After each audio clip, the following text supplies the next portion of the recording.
Hello, everyone, and welcome to Cosplay Photo Critique. Uh, Despite everything, we've managed to go live. Um, Today was not fine in terms of technology. Technology did not want us to be here, but we are here. Um, Made it. so if the video looks choppy, just know that it could have been much worse.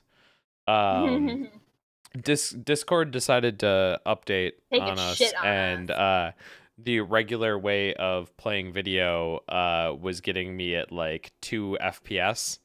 It was horrendous. So through a lot of workings and having to reset up a bunch of stuff in OBS, we have like okay video quality. It's fine. It works though. That's the biggest thing. So thank you to everyone that has been waiting around at me like, don't they normally start at like 7? That seems like when they start. Yeah, normally. But yeah, life was just like, no, not today. So sorry about that. And with that, LA, thank you so much for dealing with all this bullshit and coming on here for Cosplay Photo Critique. Yeah, absolutely. I'm glad to be here. Yeah, so LA is a photographer, streamer, and chef from Florida. If you have seen his work before, he does a lot of streaming on the Hunger service. A lot more than me. A little bit, yeah. A little bit of streaming. All right. Just a touch. Yeah, with that, let's dive into it. Let's see here. Yeah. Where's my button? Wait, buttons still work. Yay, buttons still work.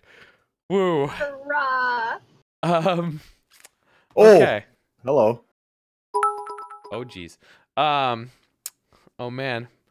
Bunch of bits from Mike. Miku. 17 bits. Thanks, Miku. Thanks, dude.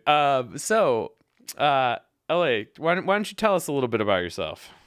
Yeah, hi, I'm LA. That's a nickname I go by. I've been shooting cosplay. Actually, I've been doing photography since 2009, so this year would be my 10th year, like, straight, I guess, because I used to do it in high school, gave it up for college, and then kind of rediscovered it after.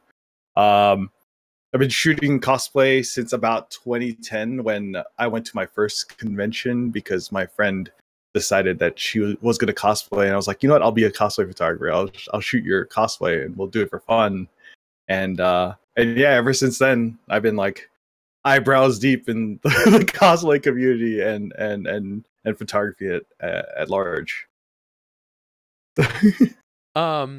So you managed to answer the next 2 questions that I had for you all in that one, which were going to be how long have you been shooting and what got you into shooting cosplay.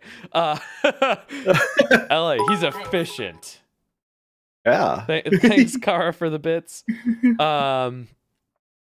So how would you describe your shooting style or editing style too, if that's you look at it? Yeah.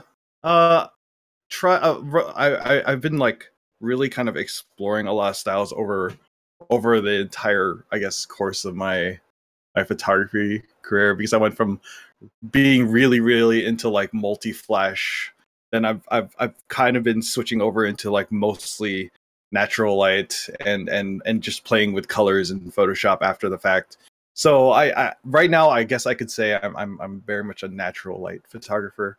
I didn't know you used lights. I don't feel like I've ever seen photos. Yeah, I mean, there's one in there of Psychopaths that's all flash. Yeah, I saw that pop up and I was like, oh, interesting.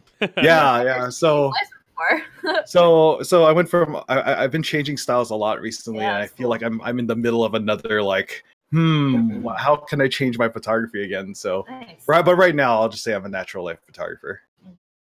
Easy enough. So, and then what things do you shoot outside of cosplay?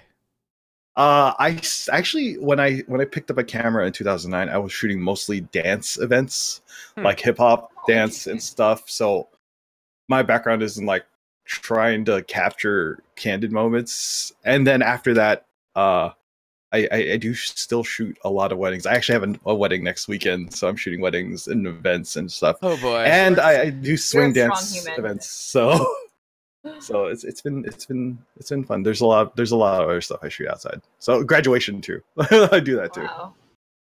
Yeah, weddings are not fun. Yeah, I've debated getting back into shooting weddings, but also I don't want to shoot weddings. Yeah, I like shooting weddings for like friends within like two I guess circles of influence, like yeah 2 degrees of separation. After that, Closer I don't people that you know. yeah. Not random. I don't want to be in the wedding industry. Yeah, no, totally. Sense. Yeah. I think to me, like weddings are like a small section of like fun, rewarding photography in a day of mediocre, high stress photography. Mm-hmm. Like for the most part, like everything before the ceremony kind of isn't fun to shoot. Maybe there's a little few detail shots that are fun to shoot. Then the ceremony is like probably the highest stress shooting point, and it's, you know, I feel like that one's hard to get depending on your location, but more often than not is really hard to shoot.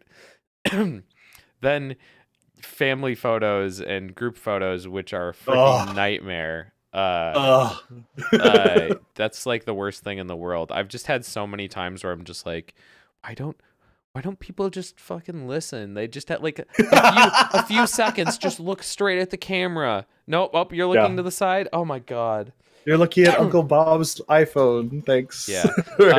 And then you have this little bit of time where you're like shooting with just the bride and the groom, and it's awesome, and you can get like awesome photos. And then you go back to shooting like a bunch of candids at I love the reception. It's like downhill for me, and I'm like, I'm just a snap away and just delete half of these photos later anyway. The reception's still better than like everything else except for that like very specific part. But like there's just so much parts I do not enjoy about weddings. Even though I enjoy a little bit of it, it's just like I don't know. I get it. I understand. Okay. What was my next question for you? Okay, what's your favorite thing to shoot? And that couldn't be like, you know, subject, but maybe like more specific. Like if there's a certain like style of cosplay that you really like shooting, or it could not be cosplay.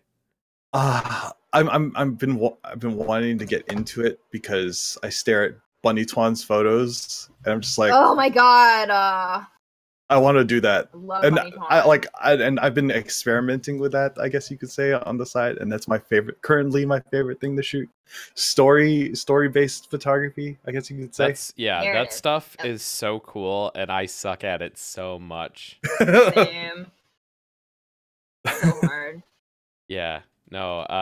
But my biggest struggle though is also finding cosplayers that appreciate that style of photography. Right, exactly. Like it's something I want to practice, but like when I'm in a shoot with someone, they want something that is like more about the costume. It's weird because I feel like at the end result, I don't know too many cosplayers that don't love the end result, but like when you're shooting, they don't think about it being good. I also have a hard time actually thinking in that respect when shooting. It is hard because you know it takes the focus off of being just the cosplayer. It's more about like the story that you're trying to tell. Yeah, it's interesting because I feel like in that very specific respect, as a collection, you're like any specific photo doesn't need to be an amazing photo, but it can be an amazing photo as like, you know, the sum is greater than its parts kind of thing. Yeah, the set as a whole because it's funny because beautiful. like a lot of those larger set storytelling ones, if you took like a lot of those photos out of that set and just presented it as a photo, you'd be like, wow, that's kind of a mediocre photo. But in the set, it works wonderfully. So Yeah. it's just all about that context, and Oh, it's yeah. really neat as to what that can bring. Okay. Ella, do you prefer cons, shooting at cons, or are you more of a location person? On location. Like I'd prefer to just be away from the mass of people and work one on one with a cosplay or I group of keep on people. asking that, but I'm waiting for the one day when someone's like, I enjoy I'm cons waiting for more. it. Hasn't I happened yet. love. I mean, obviously, I'm trying to work toward something quality versus the amount of people I shoot. So it's just I just want to spend time on this one shoot and make it as best as I can, so that we both come out with something that's amazing. Versus like, that was cool. Like it was good working with you at a convention. Yeah. I find to me like in a weird way, like I still find shooting at conventions really rewarding, but like it's Mhm. almost like a networking thing, like less pure Mhm. networking Yes. and a more like, are you the kind of person that I would enjoy shooting with also on location? Mhm. Um, which honestly, there's so many people that I feel that way about that I have not shot with on location because distance, but you know how it is. Mhm. But Yeah. okay.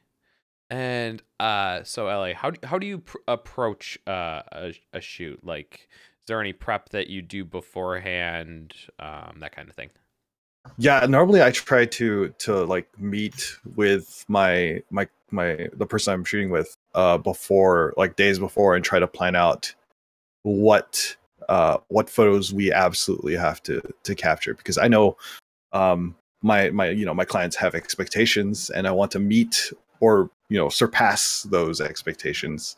And normally when we're at that meeting, I kind of throw ideas at them and see if they it sticks with them as well. So it's very much like 30 minutes of just hanging out and then chatting about what we want and what we both are working toward, and how if we're at a convention, how the venue might be a problem or amazing, I guess you could say. So Hmm. and then it's just from there, it's just like checking out reference photos and being like, okay, can we do that, can we not do that, etc., etc.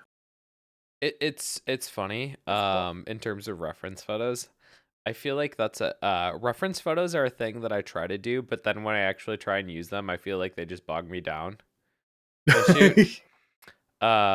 Like, yeah, it's just kind of an interesting thing because like every time I try to do a reference photo, like and emulate it, I feel like it slows me down so much that I actually don't feel like I end up with like maybe I'll have nailed Mhm. one photo, but I actually will like end up slowing down so much that I don't get as many good photos as I normally would. Mm.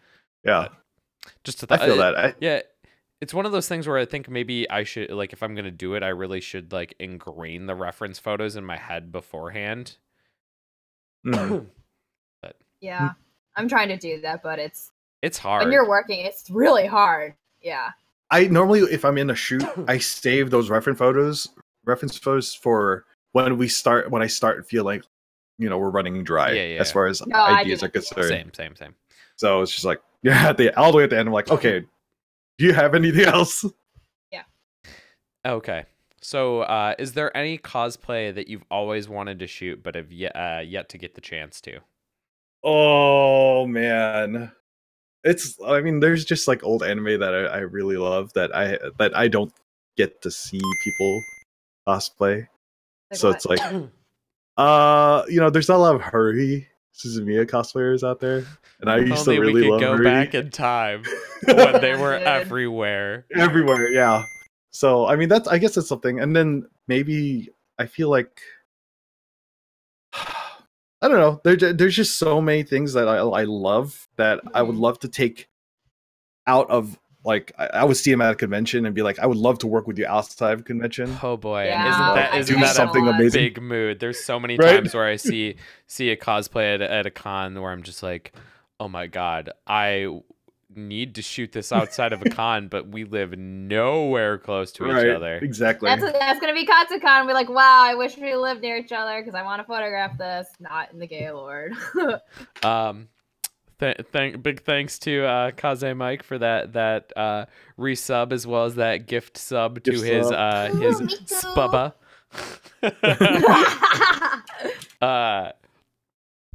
Cool. Let's see here. And last but not least, oh my god, I want to use that bath emoji so bad. Lord. So LA, give one piece of advice you would give to photographers. It can be towards beginners or otherwise. Don't let anyone tell you can't do something. Well, I mean, as long within reason, right? Don't be a creep, all right? But early on, with the great advice, just all these people are like doing terrible things. They're like, LA told me I could do it. So early on in my photography journey, I guess you could say, I had a photographer come up to me and tell me straight up that I shouldn't be doing certain things. I shouldn't be like charging people for photos because he decided that I wasn't good enough to do so. And that kind of in turn like made me like step back and be like, holy shit, is this guy right? Or am I, because at that point people were asking me to photograph them. Yeah. So and then like later on it was like, you shouldn't be editing this way. You should be editing this way. You shouldn't be using lights this way. You should be doing this. Fuck? Jesus. Yeah, I mean it's stupid LA. stuff. Holy shit. It's stupid stuff. But you know, like you can't let pride and ego of like your own pride and ego and someone else's pride and ego interfere with your own creative process. And you should just push forward, and if you like it, and if and even better if your clients or subjects like it, great. So do it, feel what you were working with, and create something amazing. I feel like that's very good, a very, very apt comment leading into the critique, because I feel like something that I don't say enough that I probably should preface most of the critiques with is that when we go into our approach in terms of giving feedback, we can only give the feedback that we feel and how we think about things. If you really love a way you're doing a photo and we're telling you to do something different, like that doesn't mean we're right and you're wrong necessarily. We're going to try we're going to try and give the best advice that we can. But we're human, and also like, I mean, none of us are like, we're not the kind of people that are like, you know, professional photographers that are spending hours teaching other people about photography. Like this is like a hobby for us, like maybe a hobby that occasionally is something that we earn some income from on the side, but like it's not like we are not like the people to look at for like our advice in this is like an authority here. Like, so just wanted to say that, because I feel like I don't say that enough, just to provide a little context with the critique. So because we do I think when we talk a lot, we speak like we're coming from a place of authority, even that necessarily if we fully have that authority, which I don't think is an incorrect thing to do, but just wanted to put that out there. and we have to admit, no right or wrong answer. Yeah. Photography or any kind of art. Yeah, especially because like at least I know for Sarah and myself, I think we have, I wouldn't say we have identical styles by any means, but we have a very similar aesthetic that we like. So oftentimes we will be judging things from the aesthetics that we like. So yeah. Okay. And they did submit the photos, so they're asking for critiques. Yes. Not necessarily. Yes. For me, it was like you'd be surprised. Yeah. Yeah. And to turn about there, also to the people that are getting critiqued, if you ever feel like we're being too hard on you, we're not trying to shit on you. Like, that's not our goal here. It's to help. And sometimes it might feel a bit mean, but trust us, we are not trying to be mean to anyone here. That's not our goal. We just are trying. It's also like, I think because a lot of people in this community are self-taught creatives and didn't go to art school, because I know we brought this up a lot. Like, yeah. But like, that's just part of the territory. Like, if you're going to be in any kind of creative field, like whether it's photography or sewing or printing or like anything, like it is part of that thing to get critiques. Like, especially if you're seeking that critique, like that's just how it works.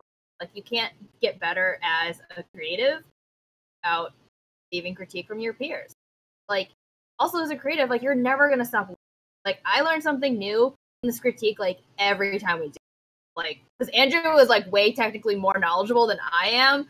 So it's just like, I don't know, just dude, like it's a learning experience. The thing about like pressing your tongue to your roof of your mouth, that was like one of those things that I was just like, what? Yeah, I remember that. I was just like, well, that's a thing? Wait, what? Yeah. So it's just like, you know, just don't take it. There's little tidbits. I know it's hard not to take it like personally, because critique can really hurt. Like, I've had instances when I was in school where I would want to cry in the middle of a critique. Like, admittedly, you just have to know that. College critiques sometimes could go pretty bad. Yeah, they can. If you guys think we're harsh, dude, you guys have no fucking idea. No, some college critiques, you feel like people stopped caring about your work and just were like, you know what, it's time to shit on this person, and you're just like, yeah. Oh God. Here it comes. Here it comes. Okay. With that, let's start to work our way towards the critique. A couple things before we get into it. If you have suggestions for guests, we're always taking those. I will try and paste the link here to that in the chat if this wants to play nice, which it like doesn't like so much of the time. I have it in Stream Deck. I have a button that should like paste to the text, but I swear to God, it works like 1/10 of the time because technology. Also, please critique along with us. It's very much encouraged. We'll be trying to keep an eye on chat and include your thoughts as well. So feel free to follow along and give your opinions on stuff. I want this freaking emote of Danny. Oh my God. Sorry.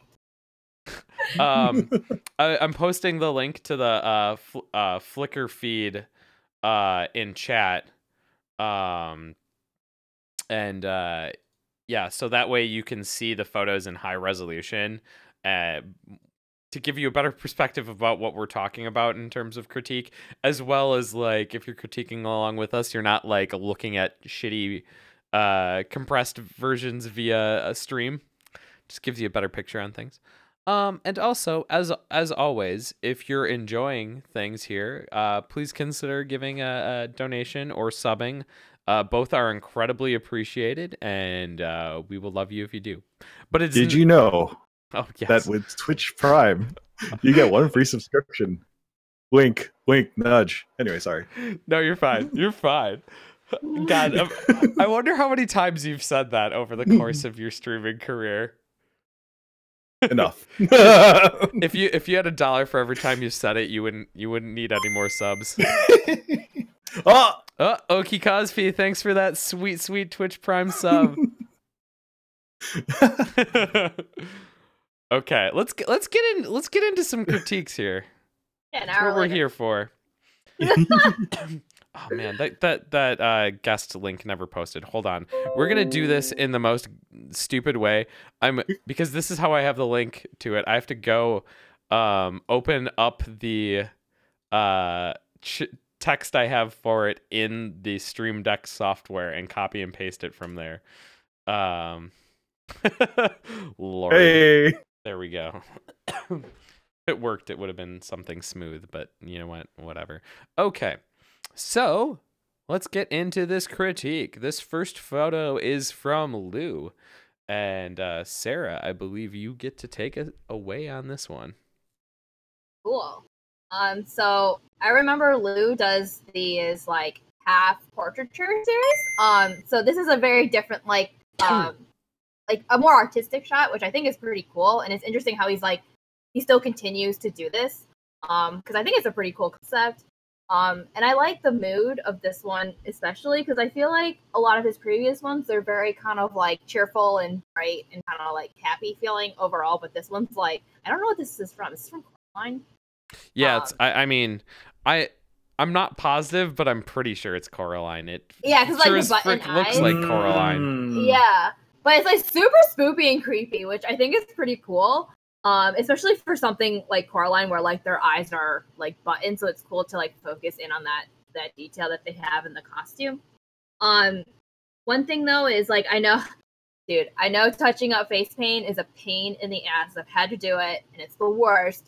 But I think it could have been done a little better. It feels pretty uneven to me. So I think I would have gone back. Or I would go back and touch that up a little bit more so it doesn't feel as like blotchy, maybe. Because also I don't know if that's the result of the touching up or if the face paint at this time of the day during the con or whatever was just kind of like on its last legs. Yeah, it's a pain to retouch that stuff, but it helps to do it. Mm-hmm. Quick insert stuff. Why? Thanks for that resub. Appreciate it. I mean, I really like it. I feel like maybe he could have pulled up on the darks a bit on the button because like I'm looking at it and first thought was like it's just like a black hole, and then I think I can barely see the buttonholes because the blacks have been lifted so much. But also compressed. Like there's just no detail in it, and yeah, I agree with you. I'd love to see a little bit more detail in there. Same with the hair. Oh yeah, it's like too narrow depth of field. I feel like you feel like definitely focused in on that like the eye nose area, but like just past the end of his eyebrow, it's just soft. But I mean, I like it. Definitely, I agree with you, Sarah, as far as like the touching up. I feel like when it comes to face paint and like markings on the face, I think it's okay to like darken it up a bit, just a touch, just to give it a little more oomph, because you know as the day wears on, you know that face paint's coming off. So but yeah, I mean I dig it. I agree with you, Sarah, though. Like he's kind of had this collection of images with the half face, and I think this is maybe the most fitting one in terms of like so. This works the best in terms of composition with the subject matter. I do really enjoy the color grading overall, though. Those blues really help the mood. Oh, Ara brought up something interesting. I think about this. She said they would prefer if the real eyebrow was edited out. I also agree with that. Or if it was smoothed out, because it very clearly is not supposed, like, the way the makeup is done is not supposed to be there. Yeah. I probably would have done that, to be honest. Yeah, that's something that, I mean, it really depends, because, like, that's kind of a pain, especially because, like, the eyebrow gets so close to the button there that you don't have a lot of leeway space. Like, you can do it. It's just more annoying because of that. It would. But it is something that I oddly enough focus on. But and also cleaning up the button would be nice, because that face paint all over that button. Yeah, no, totally. Oh man, yeah. A little sloppy. I'm actually familiar with Lou's work as far as his half face stuff, and yeah, I actually do really enjoy it with this kind of seriousness versus like the kind of smiley. It's funny because I feel like if Lou, if you're here, correct me if I'm wrong, because I could be remembering things wrong. I feel like when you've submitted the half-face ones for critique before, we've kind of talked about how the mood kind of felt off. in some of those. However, not the mood feels dead on for this one. So, yeah. Trying to think if I have any more comments. Yeah, honestly, it's the retouching is probably the biggest thing. There's some like bits to the background that feel a little odd. Like there's the one diagonal line in the background is probably the only thing that I feel like feels a little weird to me. But at the same time, I wouldn't bother editing it out. Yeah. Overall, there's this like grid pattern in the background, which is a little Yeah, odd. I was like, it's like a texture on a window or something. I was wondering about that. Yeah, I don't know. It's a little funky, but it doesn't really bother me either. Yeah. It's so subtle though that I barely noticed it until. Like, yeah, I had to zoom in to see it. I was like, oh, well, there it is. Zoom in so chat can see. It's kind of just got this almost like screen door effect a bit. Hey, there's Lou in chat. Just got here, just as we're finishing his photo. Oh No. Such is life.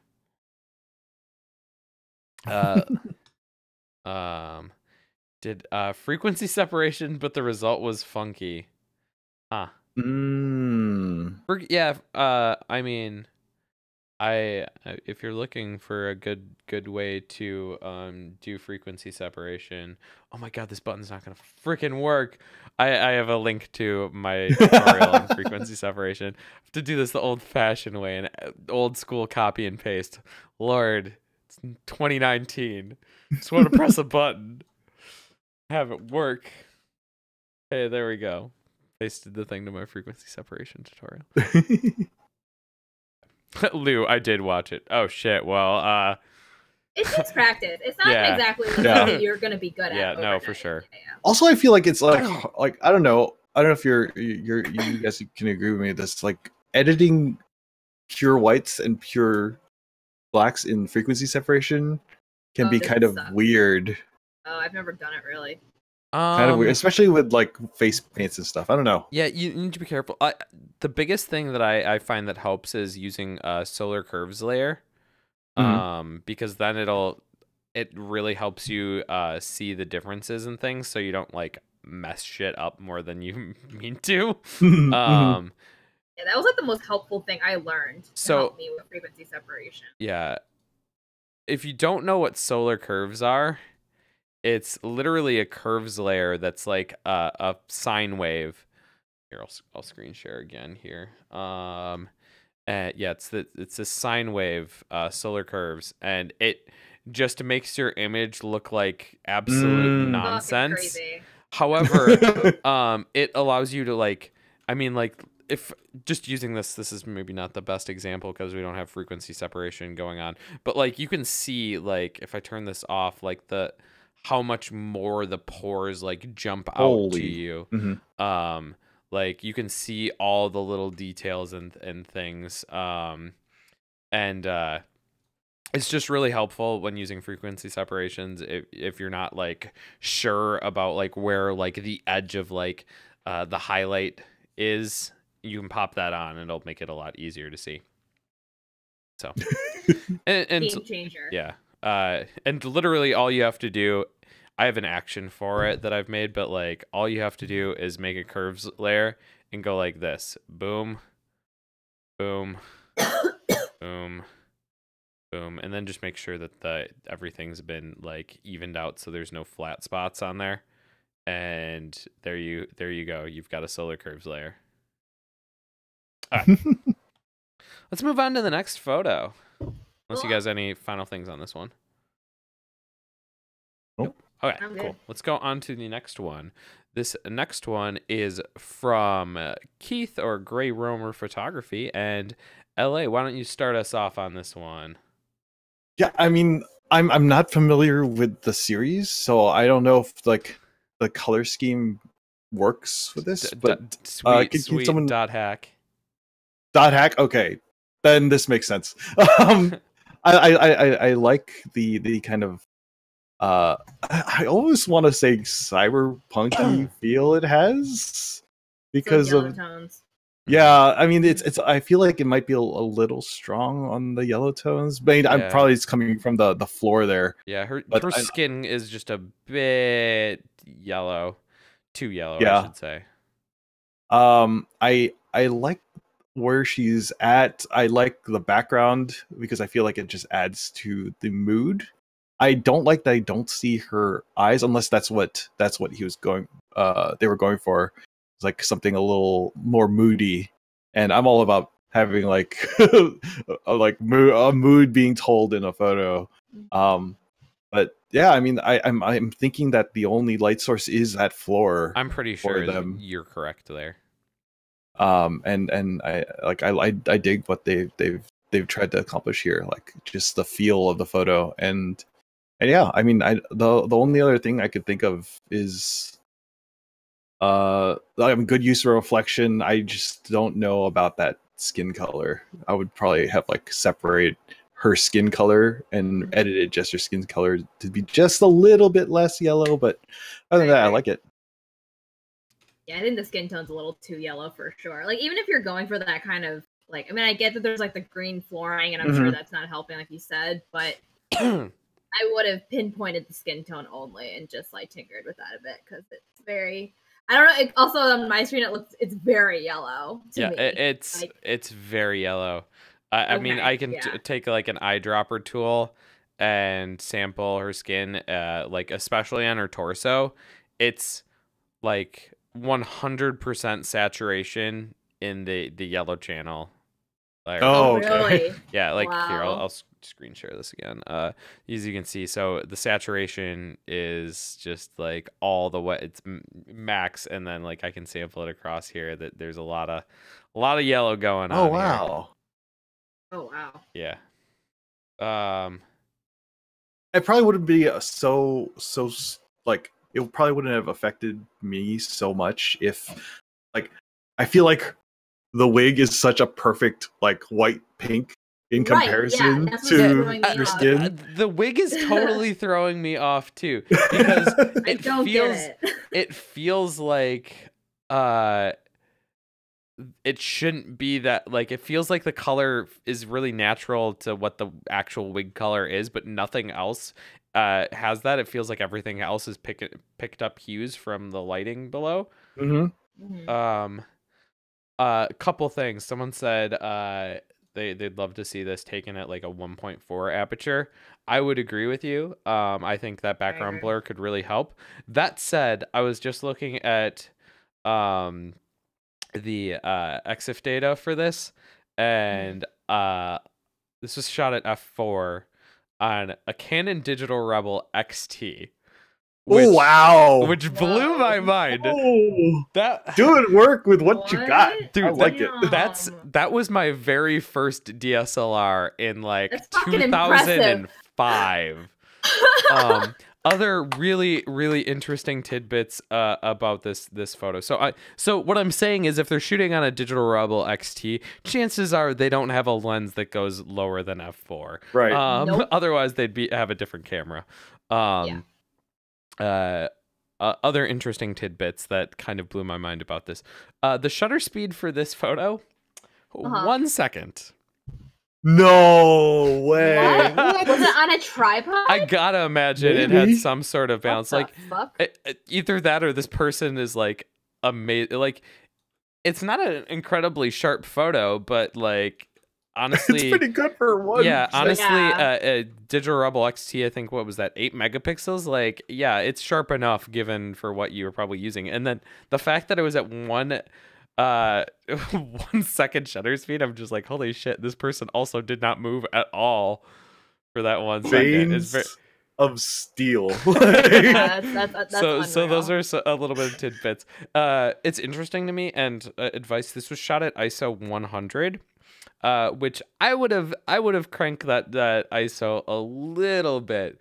Knowing that camera, the ISO on it is freaking terrible. I would not take it past 400. That said, you have a little bit of wiggle room. You don't need to keep it at 100, especially if you have 1 second shutter speed. Like, that's kind of ridiculous. Well, that kind of makes sense now, given her skin tone is so Yeah. so yellow, and her wig is so plainly white. I think the given the amount of time the shutter was open, Yeah. plus Knowing it's 1 second, it had to have been lit only from that ground. yeah. I still think you could do a little bit of color grading on this and really have it save it and have a bit more interesting of a shot. Pose wise, I think the biggest thing that I would like is I wish they weren't so straight on to it. Okay, let me rephrase that. I wish the camera were shot at a bit more of an angle, so that maybe if you didn't see their face clearly in one angle, you'd see it clearly in the reflection, or vice versa. I think that could be really interesting.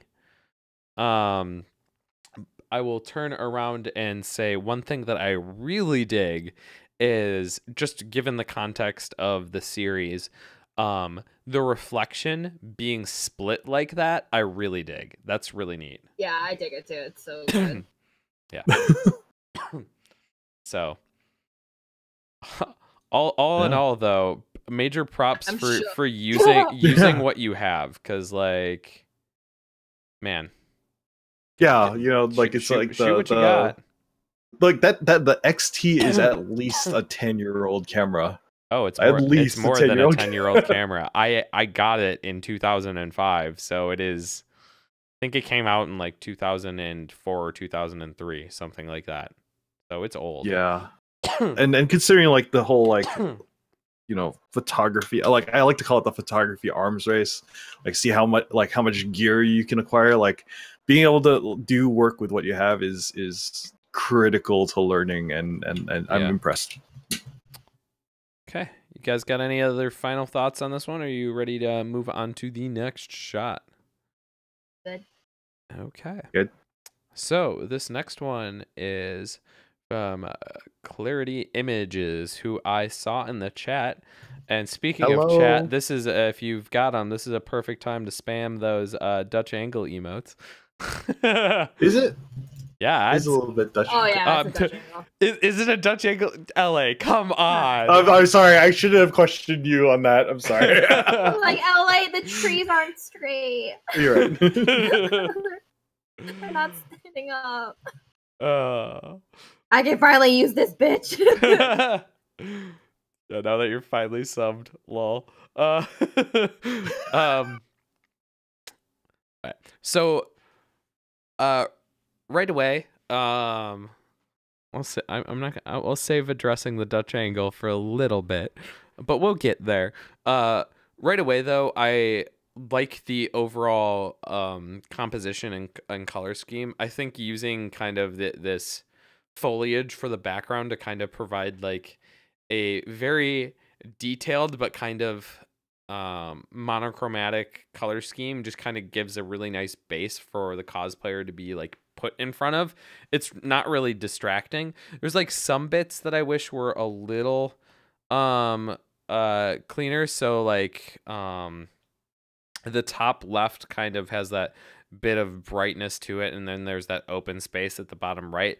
But even then, overall, I don't feel like they're distracting in the overall sense of the background, and it's a pretty clean background image. I think a bit of color grading could make this pop even more, but overall I do like kind of how it's a lot of just primary colors that are pretty saturated. Like, it just kind of feels fun and energetic because of that bright greens, bright yellows, bright blues. Like, just kind of has a lot of those just popping and providing a kind of bright and cheery image. I do feel like, though, because we kind of touched on this last time, is it feels, this is just me personally, so again, this is not like the law of color grading, but I do feel like it's the law. I feel like it feels too straight out of camera to me, so I feel like a little more color grading or something to play around with, even levels or something for the photo would really help it. I wish the background was a little darker. I think it would help the cosplayer like, pop out a bit more. because the background's pretty busy with all those bamboo leaves like crisscrossing and stuff. Like texturally, it's interesting, but yeah, it is a little distracting. If I let me check, I know I can pull this up as to assuming that it's in here.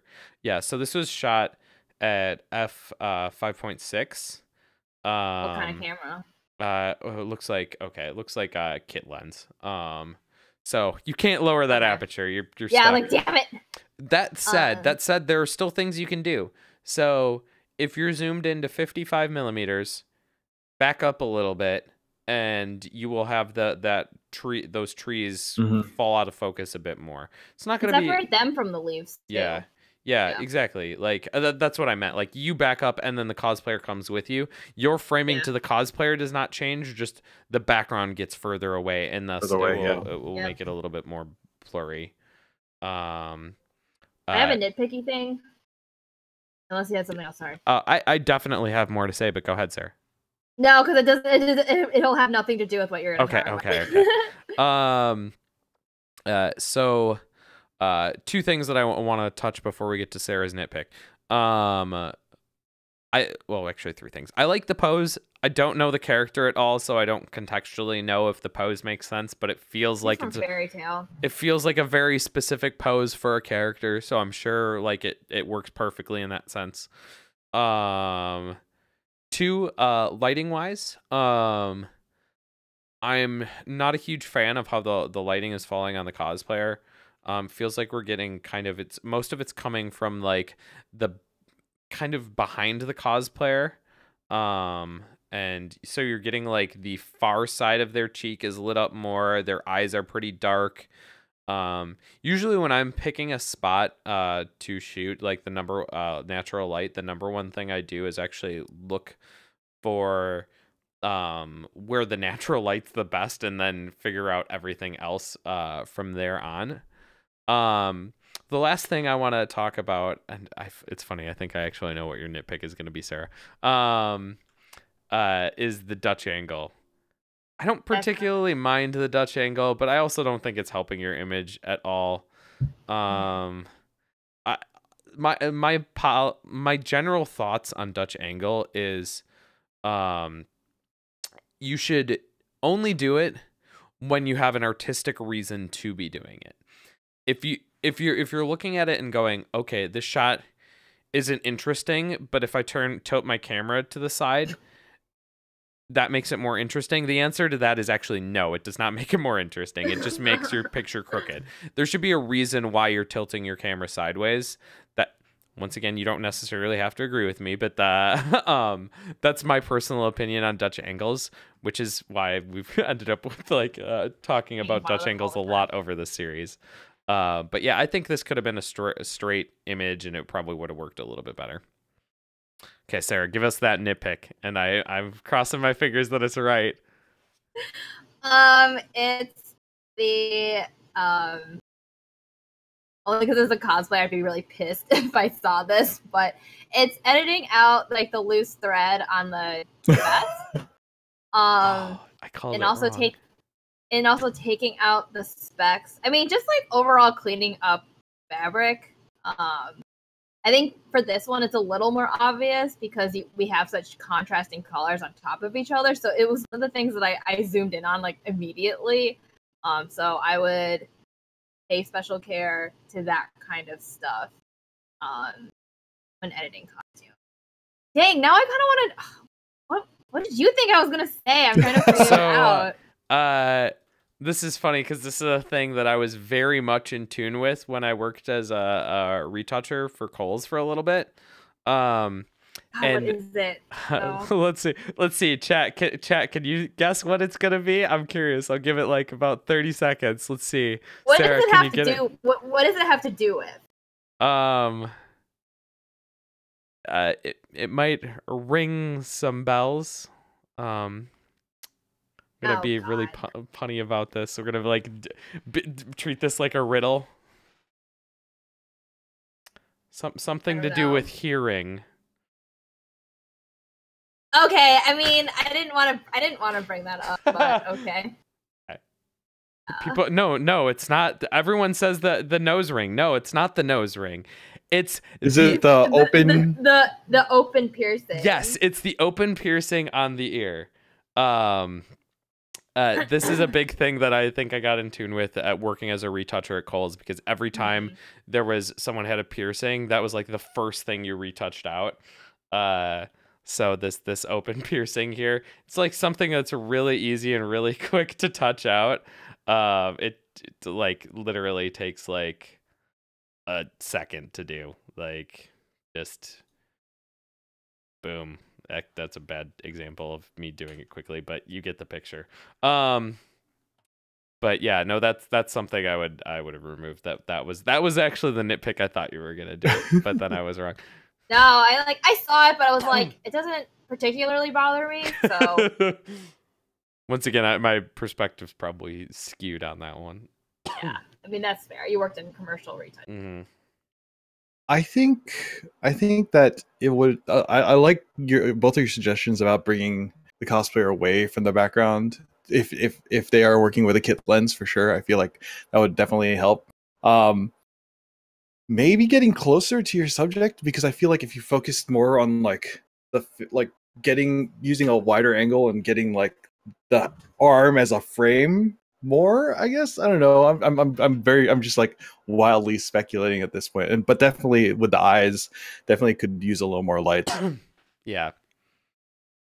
It's something you could fix with a little bit of dodging and burning, but I think overall they require a bit more light. Also, the more I look at it, the more I'm just like, man, that little like tuft of hair that's going directly in front of the eye. Into their eyeball, yeah. Yeah.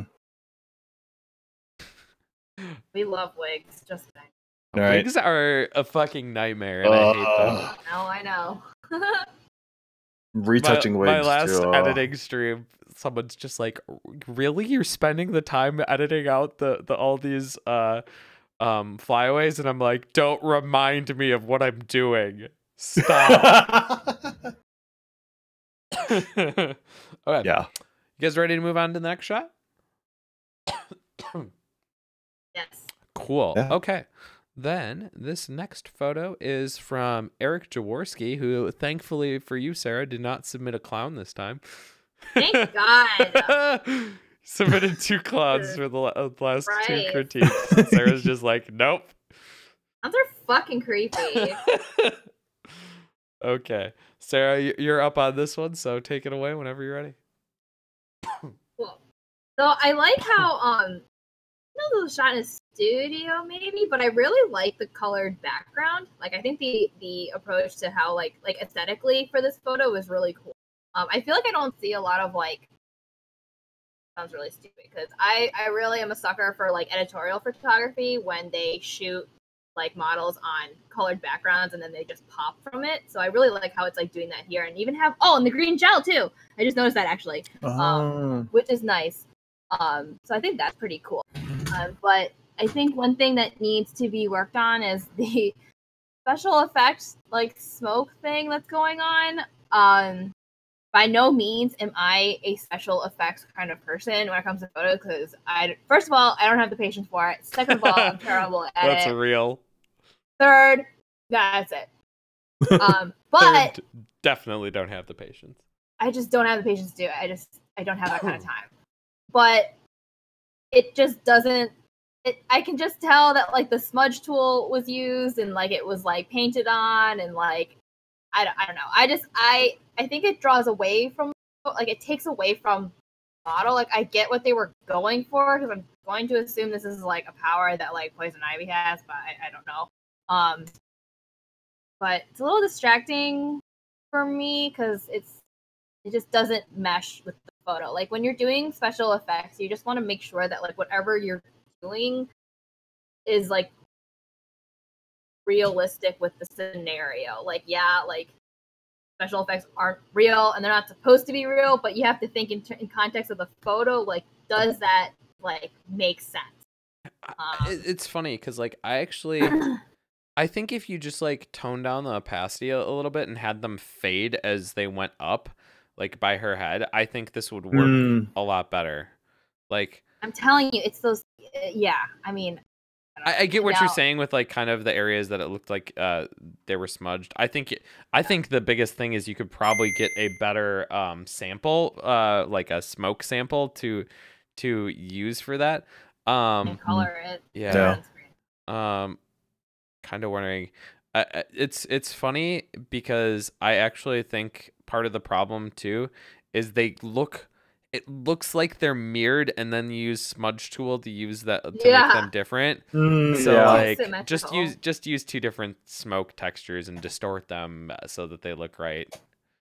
Also, Allison brought up a good point is the smoke should have particles in it. And yeah, that would be It's just neat. kind of Yes. flat. There's just like lines in it. That's about it. yeah, kind like of smoke wisps. isn't smooth. Like even when you there's like always little bits in it regardless. Real quick, light saber rut. Thanks for that sub. Hey. I've got one thing that's driving me nuts about this photo. I think I know what it is. So Was it? it's out of Laser focus. Guys, it's out of focus. No, it is out of focus. It I is- thought you were talking about the laser eyes. Dang. No, though we can get there. It's out of No. focus. Which if this was shot on like on location, it would be like that's a little bit of a pain, but you live with it. But like in this comment, this is said part of a studio shoot, and like if you're I think shooting it's in a studio, misfocused. you gotta nail focus. Like Yeah. there's no reason not to. And like if I zoom in face, I'll screen share for chat here. You can definitely tell that like it's not very sharp in the eyes, but like if I scroll down, you can see how sharp the hair is here, right behind her. It's not a drastic misfocus, but given the fact that the lighting feels like studio lighting, it feels real off to me. But yes, As far as the lighting's concerned, I don't know if I like that gel off to her right or left. okay. Like it's like hitting her in weird spots. I know I agree. entirely why you don't like it. And it's because the key light and the gel are coming from the same side. At least that's my theory on it. I think Oh, you're because right. You can tell that the key light is coming from the upper left, and then the rim or the gel is coming from like backside-ish left. If you moved that gel to the right side, I think it probably would look a decent amount better. That's my thought on it, at least. I could be wrong. I also think that the key light, it looks pretty straight on. I would have moved it a little bit more to the left. It's giving a little bit, the lighting's looking a little flat just because of how directly on it is. I would just have it like a little off to the side. You guys got any other comments? Because I got I think two more.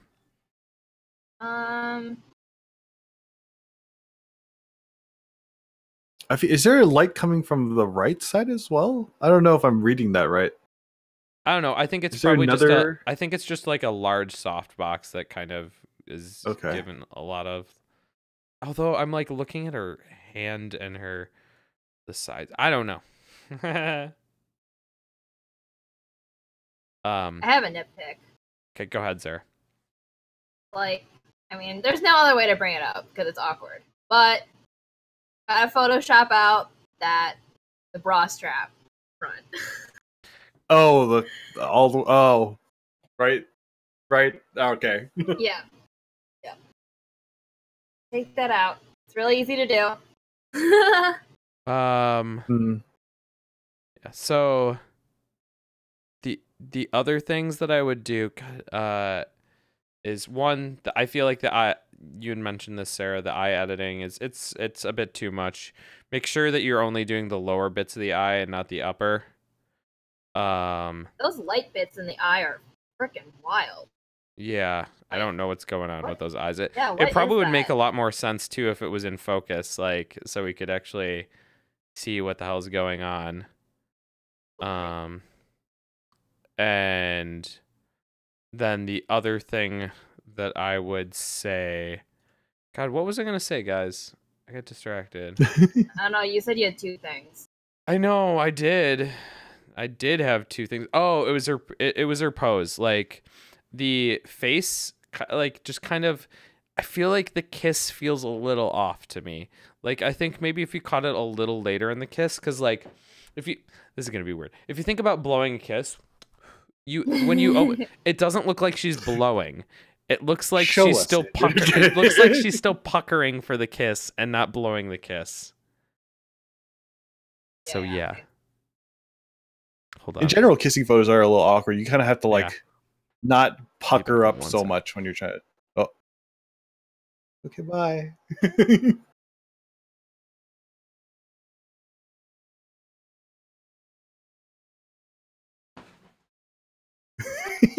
Ignore that. All right. Guys, got any final thoughts on this one before we move on to the next one?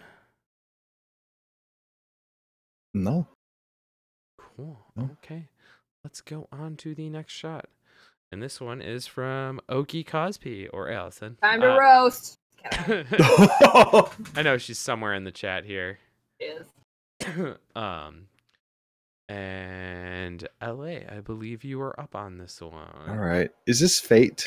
Am I wrong in assuming it's fate? No, okay. it's I was fate. like, That was, I was like, I long for the times when Sarah could also be like, I don't know, probably fate, but now I don't know. she's I don't know who it is, but I know it's from fate.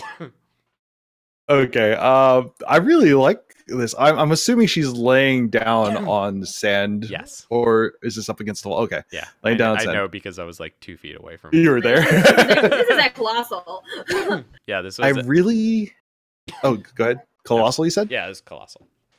I really enjoy just like the lighting is pretty fantastic. It's pretty even. I don't think it works. The soft light really works for this, and the hand position is pretty freaking on point. When I look at posing women or feminine characters, I always like to have the pinky toward the camera, and it's just the vibe that it gives is just very nice. Let's see. Other than that, I'm trying to see. I love the light in the eyes, and I love how it's edited. There's a bit of sand on her right arm, our left, but nothing. I would kind of expect there to be sand considering where she's laying. Yeah, that doesn't bother me because of that. Like, you know, she's laying in it, so you kind of expect it to be on your body anyway. It'd be weird if it was gone too, I guess. But, yeah, I'd be like, how is that even fucking possible? It's sand everywhere. Other than that, I think, yeah, I mean, focus is on point. I don't particularly like the sand, but that's nature of where you were shooting. Like it was volleyball court sand. Not much you could do about that. Does it make sense for this character? I mean, at all, or sure. it does? I have no You don't I know. have no idea. No, it makes sense. I just kind of wish the sand had been cleaned up beforehand because you can see like footsteps. Yeah. That's the problem. Is how do you do that? You take your sandal and you scrape across the entire. Well, I would literally be scooping sand over into a different area, so it's at least like piling on like new sand, and then have her laid down. Okay. You know what I'm saying? Yeah, I get It's what definitely you're saying. doable.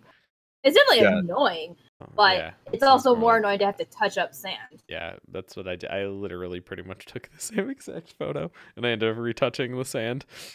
Lol. Anyway. But no, I think my biggest thing, and I think this is, I don't remember, Allison had sent this to me earlier. I don't know if this is the same exact color grade. I feel like it's slightly better than the original color grade that she sent me, but that could be just my memory of things. I just don't know.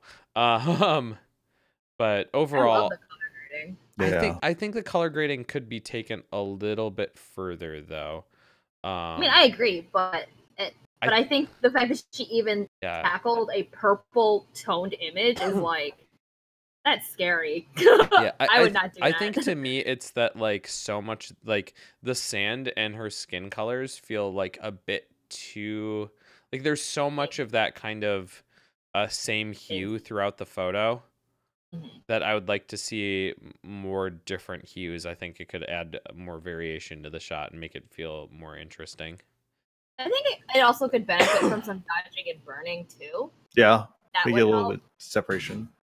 Because I like the colors. I just think maybe some burning on the cosplayer to help bring her forward a little bit more. Because right now, it's almost kind of like they have the same levels of light and darks between the sand and the model. So I think that's why it feels kind of a little flat to me. I like it. I think it's so soft. Also, this laying down pose is really good. Like, I feel like it's really hard to photograph people laying down. I hate photographing people laying down because I always feel like I fuck it up. It just doesn't look good, and then like also it's like the cosplayer doesn't feel comfortable, and like because you have to. Oh my god, the way you have to lay down for it to look good is just so and then you as the photographer are like standing directly over them, this isn't awkward at all. But she did a really good job. Yeah, no, really, I really like this photo. Moving on. Oh, I have a nitpick. Go ahead. Go ahead. The bobby pins on her headband, I would have shopped those. Yeah, that's the right. Oh yeah, I see it. Yeah, you're right. That's also a lot of my nitpicks usually come from like a cosplayer's perspective. Like I would have been like, fuck, I should have like hid those better, or like taken them out before I laid down, or like something stupid like that. Like I'd be mad at myself. So that's like not a make or break. Cool. You guys got any other thoughts on this one? You got Alex said, "God forbid you drop your camera." Yeah, I was just like, this is why I always wear the camera strap whenever I'm doing this, if possible. Same though. Yeah, you just drop the camera right on their face. That sounds wonderful. Yeah, all right. No, other than that, the expression is like really nice, and it's a solid capture. I like it. Indeed. Okay, let's move on to the next shot. This one is from Flashcord Photography, who I think I saw earlier in the chat. I can't remember at this point. Oh man, yeah, everything's a blur. I can't believe they fucking masked out that bridge. Yeah, I'm insane. Yeah, that was literally my first thought. I'm just like, yeah, that doesn't look like a fun time. Holy shit. That didn't dawn on me until I like really, oh my god, the masking they did in this is crazy. I have no patience. Literally, I'm like thinking about it and I'm like, nah, dog, that's a hard pass. That's gonna get a pass from me. I love the ambition here. You fully were capable of picking whatever photo you wanted and you chose the hardest bridge. And you're just like, no, no, dog. I'm doing this. Alexandria Lee says pen tool is magic. No, it's not magic. It's just time consuming. Like, there's no magic here. It's literally just I am taking a shit ton of time to edit all of this stuff. There's like no magic solution for this one.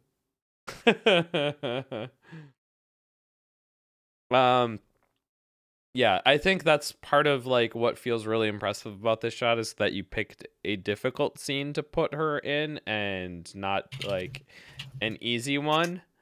Overall, it's hard because like this is the kind of shot where I feel like it's not, and this is going to sound bad coming out initially, it's not that the shot is an interesting like pretty image.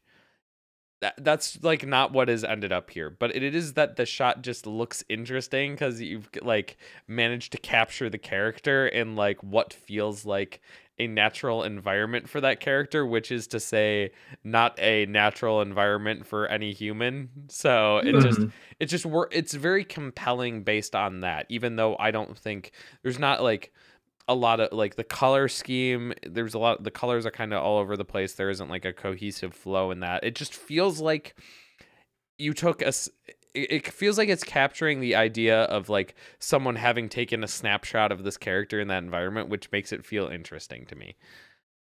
That was a really roundabout way of getting there, but we got Yeah, there. I was like, But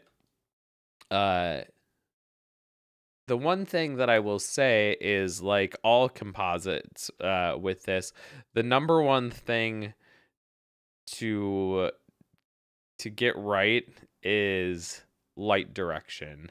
Yep. And I don't think that this is a example of bad light direction.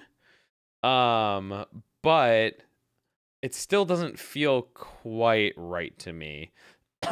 I think it has everything to do with the hardness of the light on the surrounding environment, Yeah. and how much softer it is on her.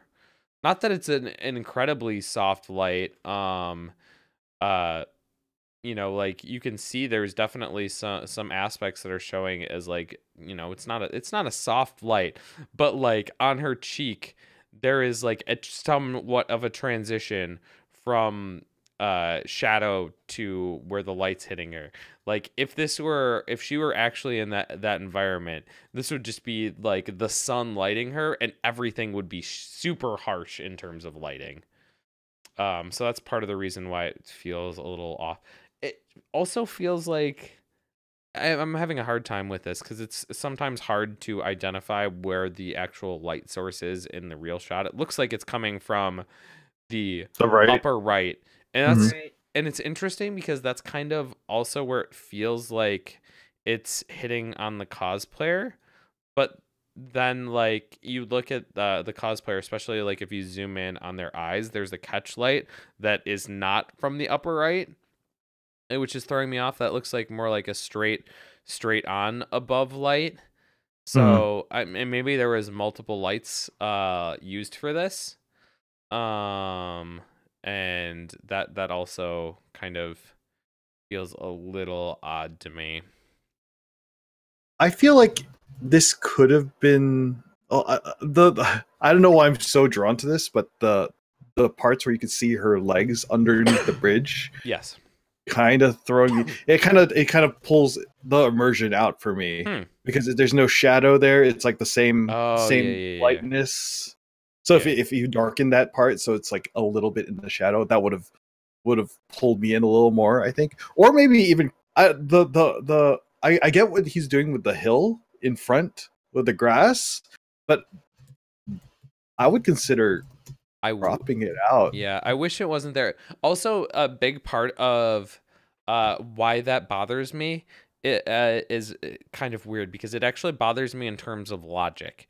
So it being blurry to me indicates some sort the picture was taken on some sort of SLR, you know, like something with that would invoke a blurry foreground.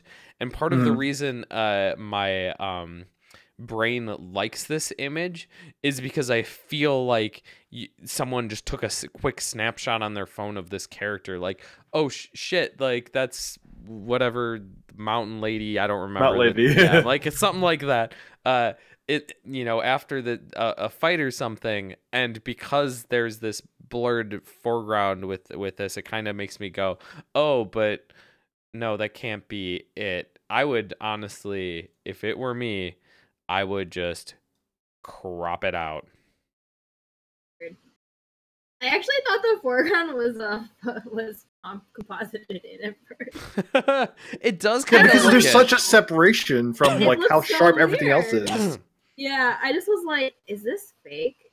Can't tell. It's not, but no, it's not. Oh, because it's so flat. Because it's like not getting any light, so it's like really dark. Yeah. It's bizarre. Okay. There's no bridge shadows on the cosplayer too, is what Nifty said in chat. Oh, that's a good point, because there should be. Yeah, you are absolutely right. Unless she was moved, if the cosplayer was moved a little bit further to the left of the photo, then maybe you wouldn't have to worry about that bridge shadow. But considering where the bridge is and where she is, there probably would be some sort of shadow involved. Yeah, I'm mentally having like a hard time with the lighting in this photo. There's something that like with trying to read the lighting in this photo, there is something that totally and completely throws me off. So the front bit of the bridge here, there's a bit that's in shadows. There's the side of the bridge that's in shadows. What is that shadow being cast from? I don't know. I will highlight it and show this exact section in chat, or in the stream. What is this shadow from? There's shadow on the side, so that if it's coming from the upper right, like the only thought I have is this: if there's a building that's like far off from the screen that's casting that shadow. But like to me, without that building there, and then trying to like, you know, trying to piece together in your mind all the lighting, like that's just like one extra thing that my mind's just like, I don't know. Immersion. I have no idea what the hell that's supposed to be from. It's so weird. Sorry, that's and yeah.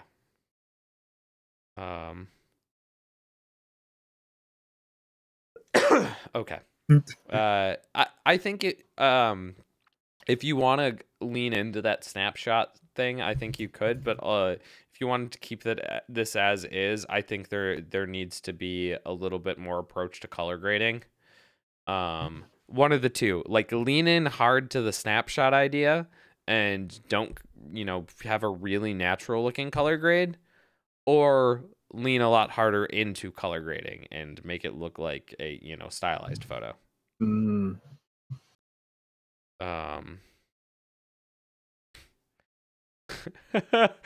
right. I feel like that it feels like a photo Peter Parker would take of Spider-Man. Like Mount Lady setting up a tripod and pose. It does kind of feel like that. That's funny. Amazing. I love that idea. Do you have the original photo? Someone asked. No, I only have the photos that someone submits, and I contextually I think it's worthwhile is sometimes it's cool to see the original photo and where it's come, but in terms of critique, 9 times out of 10 you're only actually looking at the end result of a photo. So I think if we're critiquing, we should be critiquing the end result and not worry about how they got there necessarily, like what the original shot looked like, and we should really just care about like what the end result looks like. That's why I don't ask for like send us what the raw looked like or any of that stuff, because like it shouldn't really matter when you're critiquing. So yeah, that's just a quick thought on that. Okay, guys, got any other thoughts on this one? Nope. Cool. Okay, we are going to take a short 5-minute break. In that time period, though, I have something that you guys, I'm going to ask you all to do. We're going to do a Q&A when we get back. Have questions for us. Yeah, in order for us to give you answers, we need questions. And if you don't give us questions, then we're just like, gonna fucking sit here awkwardly. Yeah, don't give us that position. Please think of some questions that aren't like, how do you enjoy your poop break?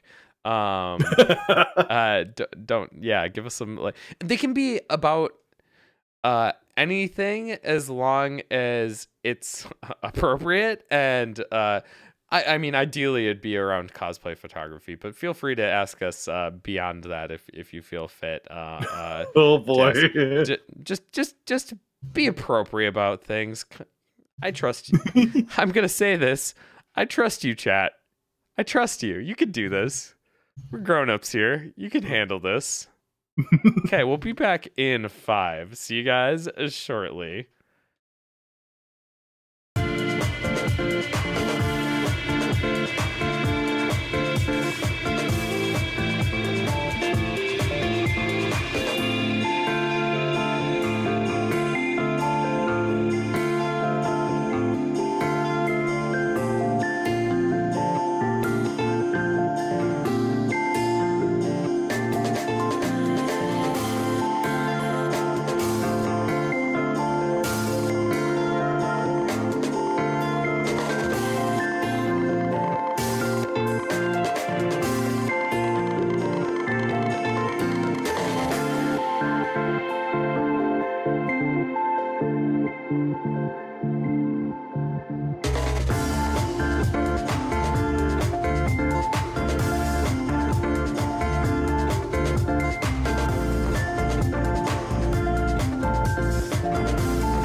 Okay, we are back.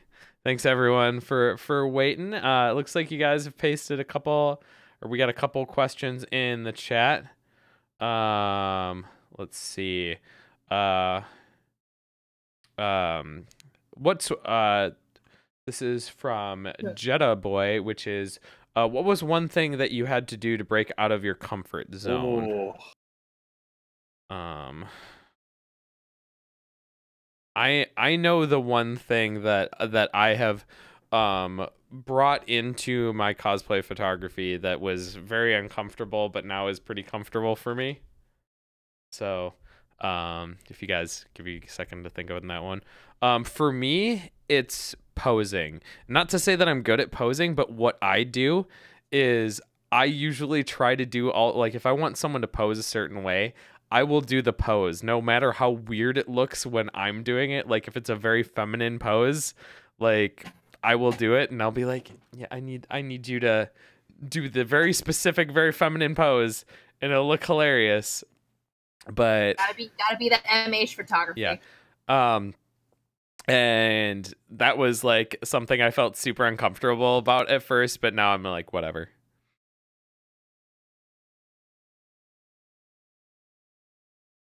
You guys got any? Can't think of any. Sarah's like, oh, hard to go out of comfort zone if you don't have one.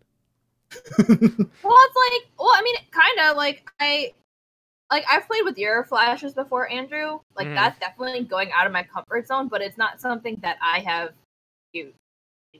So like, I gotcha. You know what I mean? Yeah, like I've done it a couple times, but it's because it's something that I don't do at all. Yeah, I can't really think of anything. Gotcha. Yeah, I mean, my main thing for a while, like I started out using flashes all the time, and that's what I was used to. And then at some point, I almost want to say it was Katsu's fault because they're like no light stands. No, I'm like, all right, how am I supposed to shoot this without these things? I mean, I'm like, man, maybe I should really invest in learning, well, not necessarily relearning, but like stop being reliant on me having all the gear I need and getting used to using what I have on hand at the time, and just taking yourself out of the I will have everything for this and it'll be okay to I may not be able to use any of this and I'll still be okay. I'm gonna butcher this username, so I'm sorry. Miss Cantor? Yes. Miss Cantor. Asks, what's one thing you want to learn how to do / work on in photography? It's kind of similar in a way to the previous question, but more like what's outside of your comfort zone that you want to learn. For me, it's studio stuff. Like I know how to use lights on location, but like put me in a studio with like a basic backdrop, and like some people can make amazing photos out of that. And me, I'm just like, I don't know what to do. Every shot I take like this looks boring. That would be something. Yeah, I'd I'm the love to opposite learn. actually. Oh, I can't do anything interesting like that. No, I'm like, nope. I'm more comfortable in studio with lights than I am on location. Really? Yeah. That's crazy.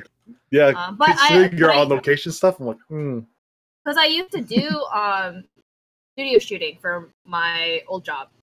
Oh, okay. I've pretty much no studio shooting experience. So outside of like shooting like furniture and stuff that I did for a job, which is not, that's very, very different. Okay. I feel like I've just scratched the surface as far as Photoshop's concerned. I really want to get working harder on that part.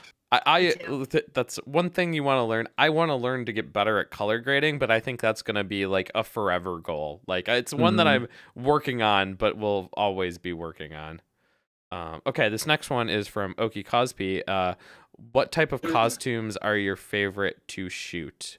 She says like armor, flowy, decorative, simple stuff. Stuff that's not hot glued together. The more ornate, the better for me. So like Sakizo, armor, Akizo armor. Yeah. Like costumes that have like complexity to them. Yeah. But I also like the opposite, like simple ones, like getting slice of life photos. I also really like that, but the setting. Yeah. Honestly, to me, it's just like number one priority. It like overall is like, am I very interested in this character? That too. Oh yeah. That's overall. But yeah, if it's a character that I don't know, it usually is based on like how detailed of a cosplay is, and how well are those details executed, and how cohesive your cosplay looks. Like if your cosplay is great but your makeup is like looks like you barely did it, then that's also something that's gonna make me go like But so like I want like those levels to feel like at least at like mildly similar skill levels. Like if you have a expert level cosplay but beginner level makeup skill, it can feel a little jarring sometimes depending on the cosplay. And I do want to say, go ahead, you first. Oh, I was gonna say that because I feel like coming from, no offense, Andrew, but I feel like coming from a male cosplayer, I mean male photographer, that could come off as like an iffy comment to make.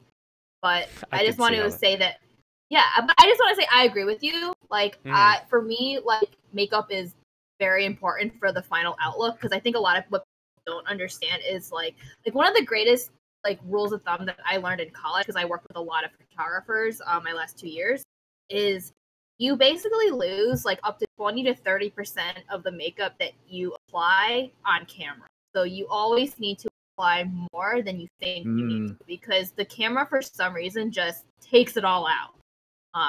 And there are times when I've photographed people, like even if it's just like a haul shot, and I'm like, oh my god, I really wish you could like burn eyeliner or like something, because like photos, like cameras flatten our faces, so you have to define them. And like, yes, makeup is hard, but if you can learn how to make a ball gown and make armor, you can learn how to make them. There's so many tutorials online, and it is such a like a make or break sometimes with cosplay. Like your costume can be fucking fantastic, but if your makeup sucks, like it just also it's bad. On the flip side, it can elevate an okay cosplay. You have an okay cosplay but amazing makeup, and you're just like, oh buddy, this is awesome. I'm down to shoot this. The focus is the face. Yeah, like, yeah, exactly. The main focus is your eyes. Yeah, so it's like it's good at that makeup. Guys. Okay, you guys are awesome right now. There's a bunch of questions. I'm trying to get to most of them. We'll see. So, any genre you haven't shot but want to? Genre? Yeah, of photography. Oh. I'm trying to... I'd love to get into more concert photography, honestly. I think it'd be fun. I want to get back into food photography. Honestly, I know I shoot skiing already, but I really want to shoot like big mountain skiing. Like I want to go and like fucking go on a helicopter and shoot with like a fucking long ass lens and do some really awesome stuff. That's like a pipe dream for me to do that kind of stuff. Okay, this one is from Clover Chan, who asks, "Who's your favorite character to shoot and why?" Favorite character? Favorite character. Character. I'm thinking back to like my Instagram, and I'm like, who's the last person I shot? No, I need to look. I can I say I like shooting Ghibli characters? Oh, totally. Yeah, I want to generalize it to as like a series. Yeah. I think. Like I really love shooting Ghibli characters. Yeah, just mainly because I'm like really familiar with a lot of Ghibli films. So it's just like you give me a Ghibli character, I'm like, yeah, I could. We'll knock it out of the park, right? Like, yeah, it'd be awesome. Yeah, it's also it's easy to be intimately familiar with that series. Like it's not like you're like, oh, I don't know. Pretty much everyone knows Ghibli, so it's pretty easy to get in there. I've got an answer to this, Sarah, if you're not ready. Oh yeah, my favorite, I think right now, even though I haven't shot a lot of it, is Hoseki no Kuni, Land of the Lustrous. even like the costumes are really simple and like so it's like the outfits like the look itself is pretty simple, but I think because like the makeup can always be really fun and people's interpretations on how to do the wigs is always really interesting. It also allows you to like edit in a more fun way. So I really like shooting that. Yeah. It also is kind of like a little more vogue and editorial, so even posing wise, I'm you thinking can get some certain Mason Hikari photos when you're talking about I know, this. right? God damn, dude. But yeah, I really want to shoot more Hoseki. I think it's such a fun show to shoot. For me, I have one very much in specific. It's Star Willow cosplays Deedlit from Record of Lodoss War. She's my favorite character of all time, and like is never cosplayed, and she did an excellent job at that cosplay. So I'm just like, oh, this is perfect. I would love to do a location shoot with her one day, but like that, the probability of that is very low, just given physical distance. I gotta love that. Okay, we'll keep trucking. I usually set 10-minute time limit, but we've got a bunch of questions, so let's try and answer. Can we answer this one question? By Jetta Boy. Is it the most expensive unneeded photography thing? Okay, that was the one that I was gonna answer. Right. So it's a spicy topic. Okay, we'll get to that one next, Sarah. I'll scroll. But what was the most expensive unneeded photography thing that you ended up purchasing? I have a very clear answer to that, and that's flashes. That's not to say that I don't need my flashes, but I have gone through 3 different lineups of flashes and just have like been. I originally went with Canon flashes, which turns out bad idea because they're so expensive and were not worth it. Like, yeah, that was before they had like really any sort of remote trigger, so you had to buy like attachments. So I had to buy those, and then I bought early Godox flashes, which were a shit show because they had lithium ion batteries, like custom batteries. They weren't like AA's. Well, there was huge manufacturing problems with their battery packs. So like even though I got all my batteries replaced under warranty, the new batteries also failed after like 3 months of using. So I have like 4 flashes from Godox that literally don't work because the batteries don't work, and you have to have the custom batteries.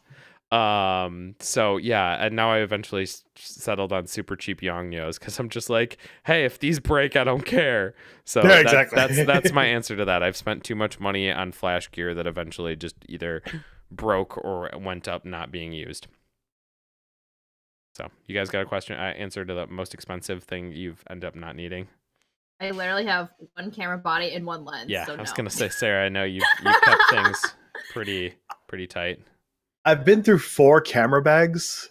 And camera bags are a pretty good answer. I've gone through. I've changed them out because of like either like yeah, the gear would get too heavy. And I was like, this doesn't work for me anymore. And then or I can't fit everything I want in there. Right over there in that closet. I have 1 bag that I'm actively using, but I have I think a total of 3 backpacks and 2 side bags.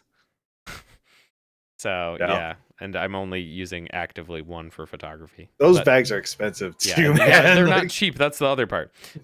This one I'm going to answer before we get to the spicy one. I need to find it. Sarah, you should read which one that is so I can actually find it. But this one was, how do you go about selecting photos for critique? I don't know exactly what you mean by that stuff, but I will answer it in both ways. I think you mean it.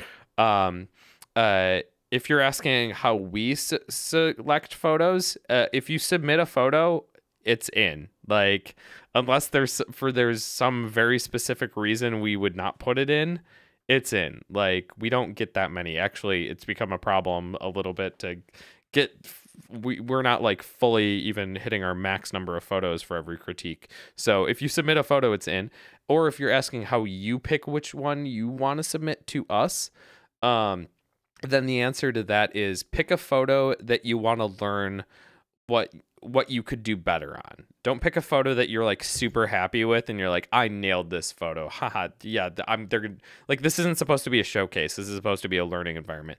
If your best photo is one that you want to know how you could improve it, then sure. But like if you just want to be like, oh yeah, I took this amazing photo and these guys aren't going to be able to say much about it because it's amazing. That's maybe not the best photo to go with.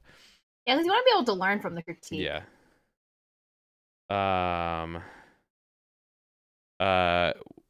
Which one was it? The do you have to watch the anime/game to know what the cosplay is about? Was that the question, Sarah? No.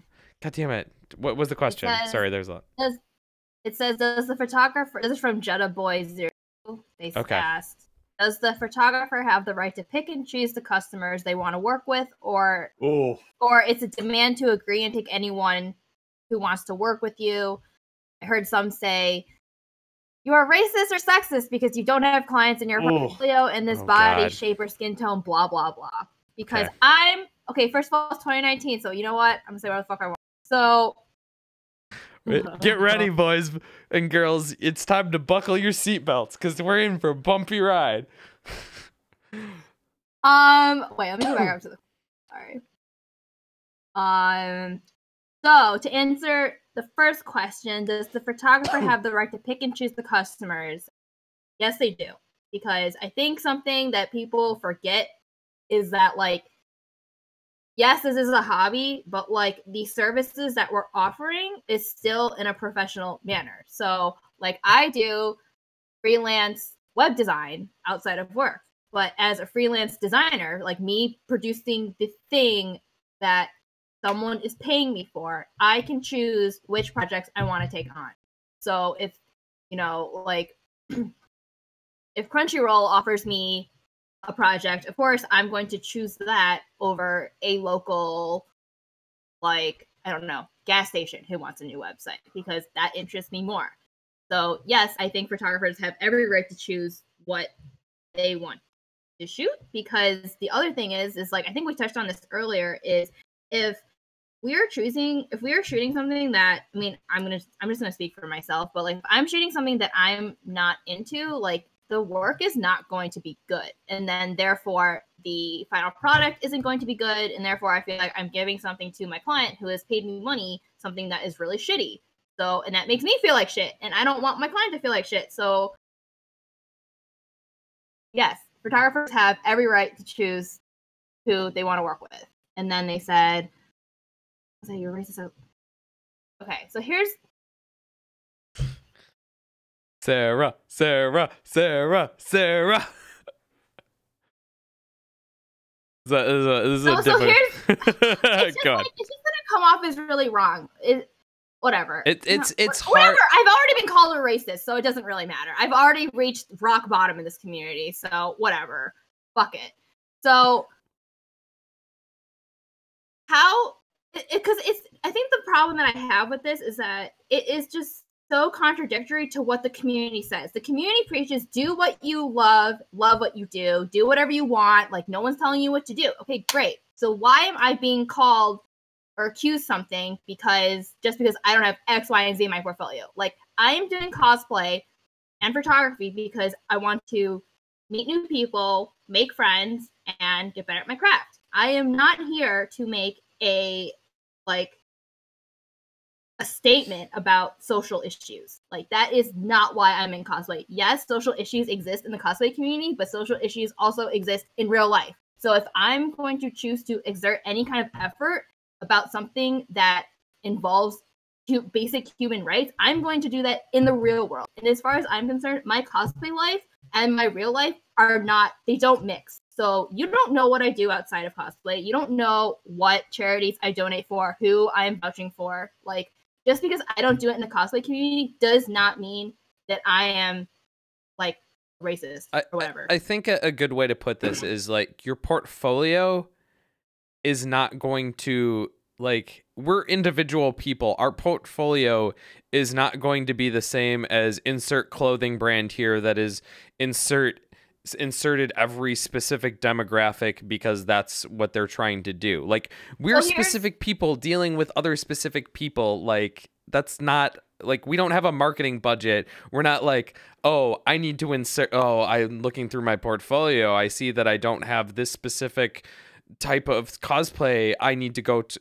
That's not how this works. Like, that's not. Well, also like something that that's been used against me is like, oh, well, you need to have like a diverse portfolio.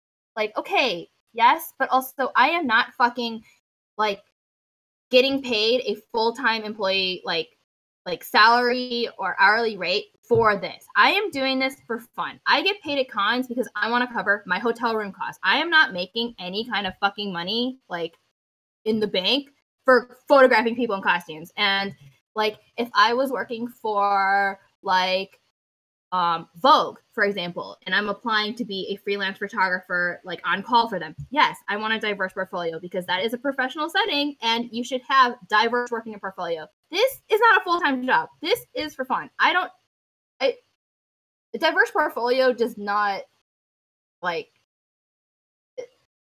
I don't know. Like, that's just my main concern. I mean, and the whole reason I got into cosplay photography to begin with is because, like, when I first started cosplaying, there were, like, no photographers. And if there were, they were, like, only working with, like, cos famous people, or they just weren't that good. So I felt bad that, like, my friends and I were not able to work with people. So I was like, fuck it. I'm going to do photography, too, so I can help people get pictures of their costume because there just aren't any photographers. And like that is why I'm here. I'm here because I want people to feel good about themselves and look good in their costumes and have good photos that they can post on social media and not have to worry about dealing with all these photographers who have their head up their own asshole because they think they're so cool. Like, no. I think there's a very strong idea that gets conflated. There's a very big difference about if you not having a diverse portfolio versus choosing to not have a diverse portfolio. Like, if you're making a conscious choice to exclude people, then there's a problem.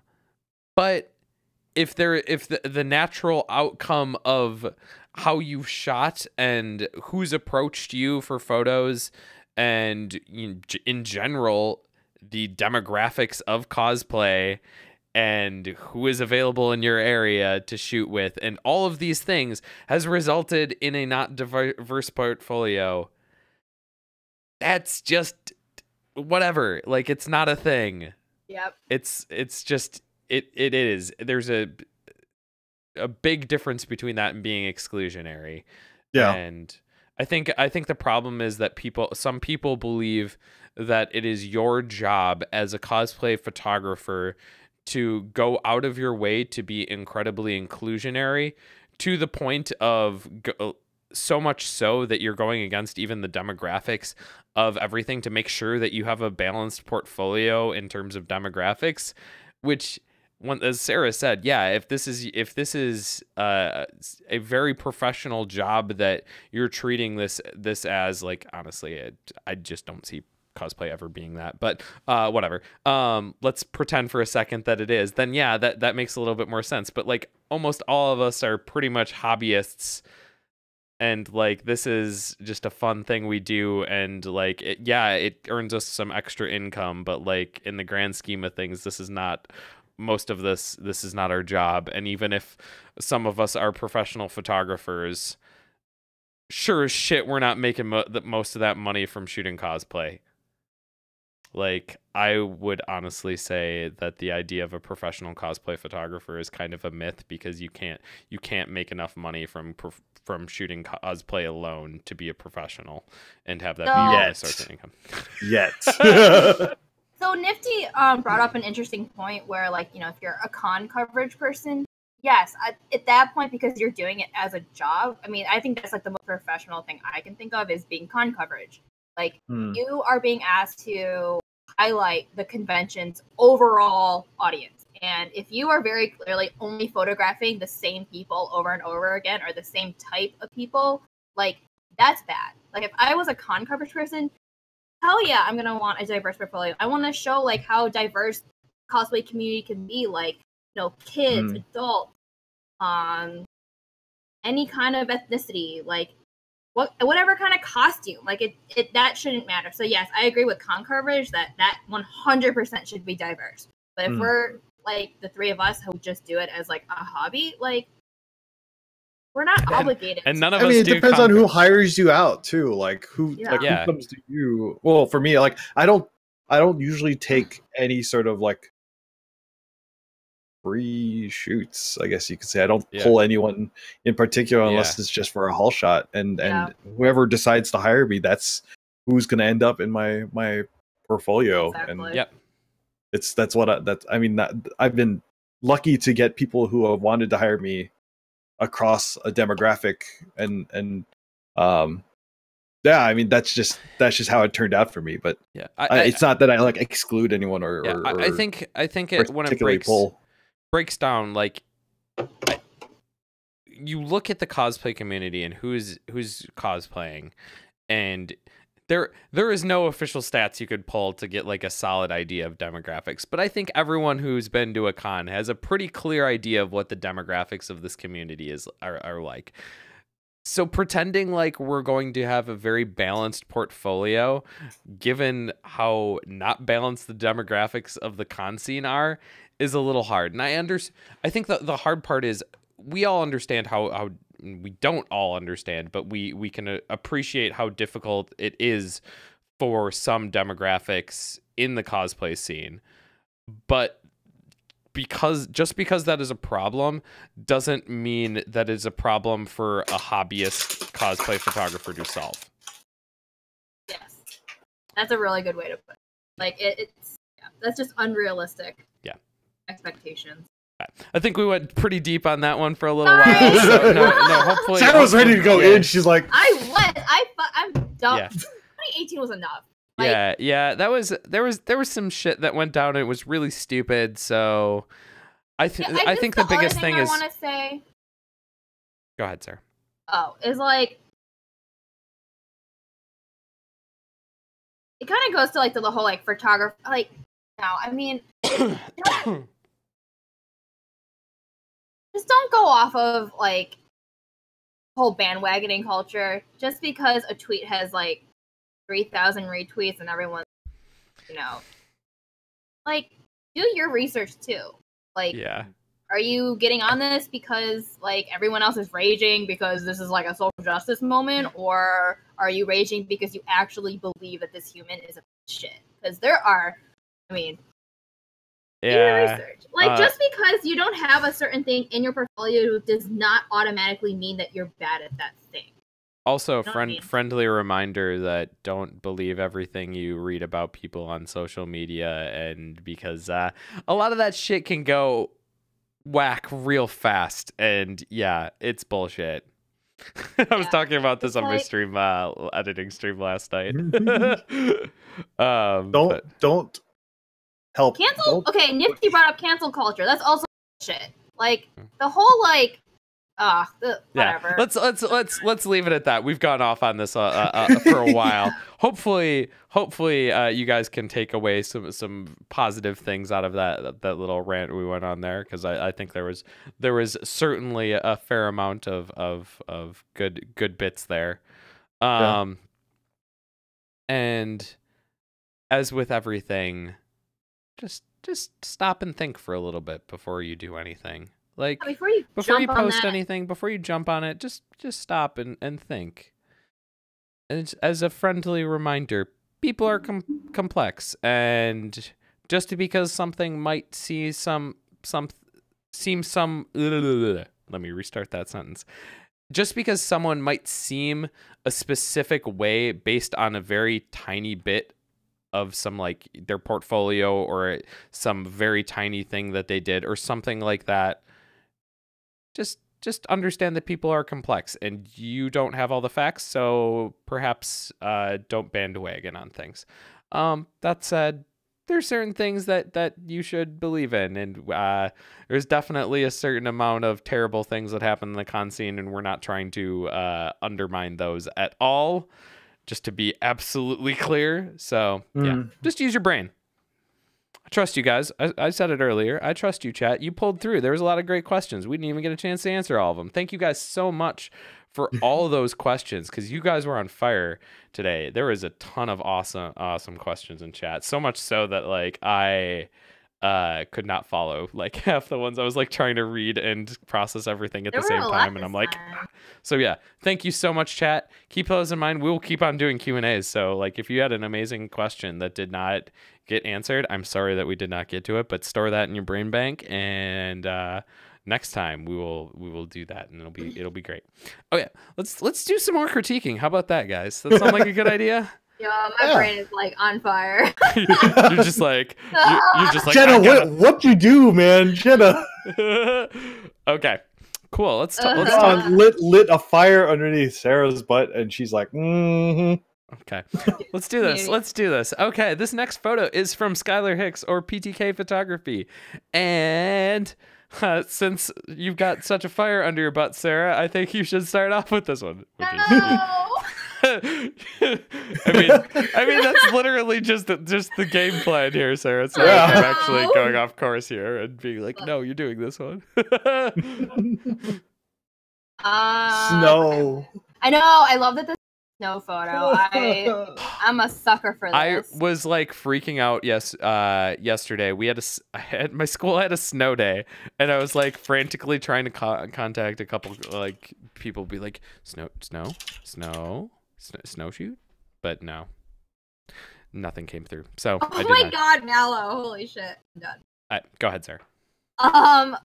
Okay, Nier Automata, snow, very cool. I love snow photos. I think they're always like, they just add like a really nice like mood to it, especially because this one they got like a lot of different types of snowflakes like in and out of focus, so I think that adds like a really nice like texture to the photo. Overall though, I think the photo's a little weak. I think the photographer or the cosplayer, they need to be further apart. I think the way that it's framed and cropped, the way that her arm is getting cut off is awkward. I also wish that the wig hair had been cleaned up before the shot, because right now it's so like kind of like dispersed all over the place. There's just not very clean. It just seems like kind of messy. And the background, I don't know if they just didn't have a lot of room with, but also you could have just like content aware this because the background's so blurry. But I don't like the white strip at the top. I would have continued the wall or something. I don't know, it's distracting me. Yeah, it's for me, like, yeah, in post, if this is your photo, I would agree. I'd probably try and edit that in, but if it were me trying to shoot it, I would try and shoot it in a way where you didn't have that white strip up top.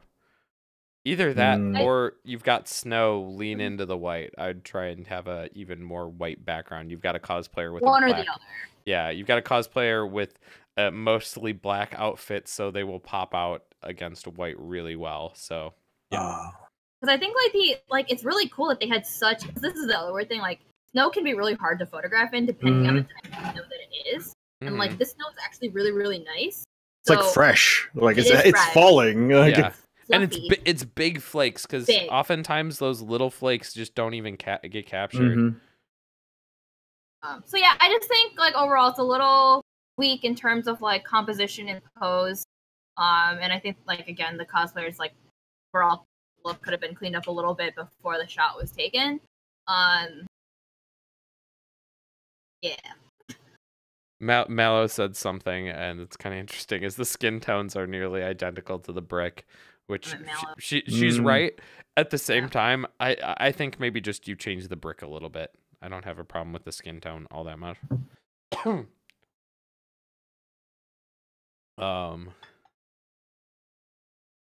Yeah, I mean, props for getting out there when it started snowing. I guess. Yeah, like, did you guys plan this, or did you just, I think the hardest part is like for me, like it's so much luck with shooting in the snow. You've got to be able to be like that was the biggest problem. Is like if I wanted to do it yesterday, I was like, okay, it's snowing.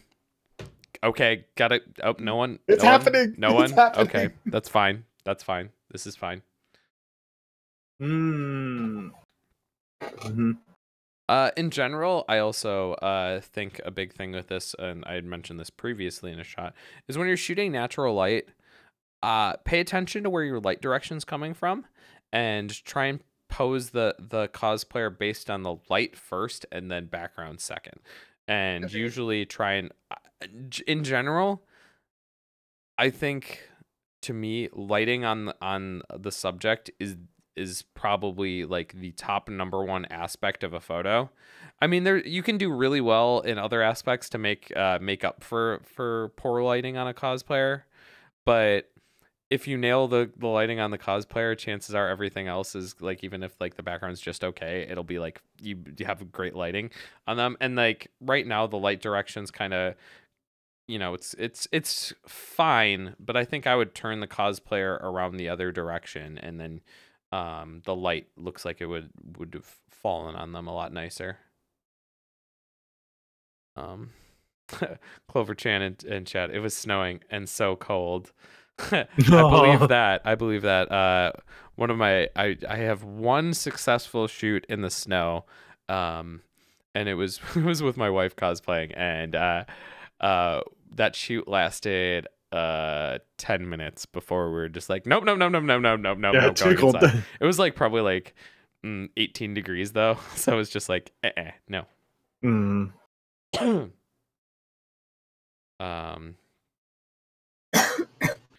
Yeah, in general, I want to see this either wider or with a more dynamic pose.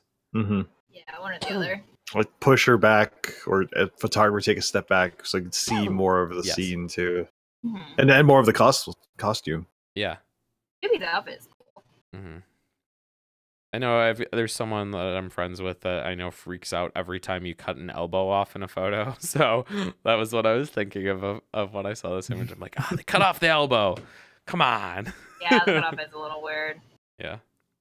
So that's a general policy, is if you have an elbow that's like almost showing in the photo, make sure that the elbow shows. Also, just try not to cut off. Yeah, don't cut off limbs if you can avoid it. Okay. Any other thoughts on this one? Other than huge props on getting out there in the cold for some photos? Yeah, right. Yeah. Maybe a little bit with the wig, maybe fill in. I don't know. It just it's probably hard because I don't know how windy it was. That's my biggest thing. It's like, because oftentimes when it's snowing, it's also windy, which means, well, good luck with that wig there, guys. Right. Cool. Let's move on to the next shot.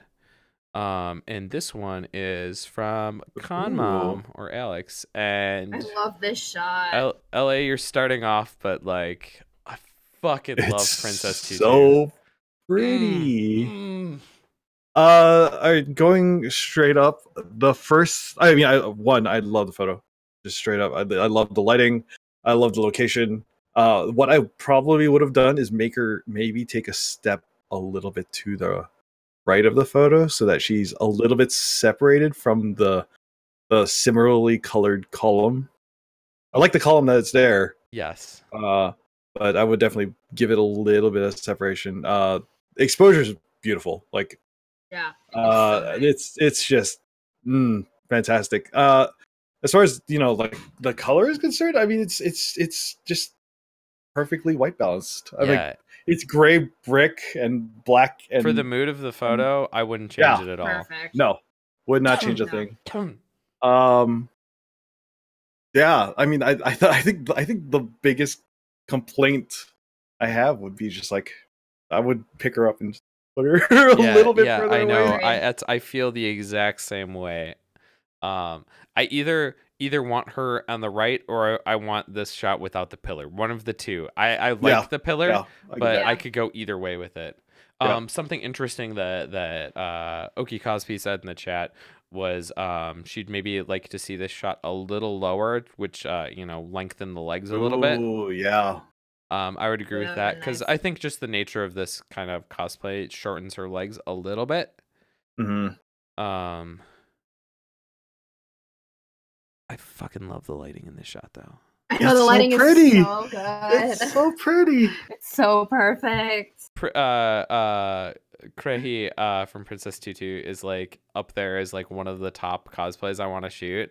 So really? Yeah. So this is just like, I love this on many, many levels. Oh This shit! is I'll super tell good. my friend to bring it with her to Katsucon. Well, I won't be at Katsucon, so that won't help fuck! me now, will Damn it? it! No. Yeah. I mean, like, even a lot of times, like, I don't know, personally, I have some issues with like having a person's face angled like too far off from the camera.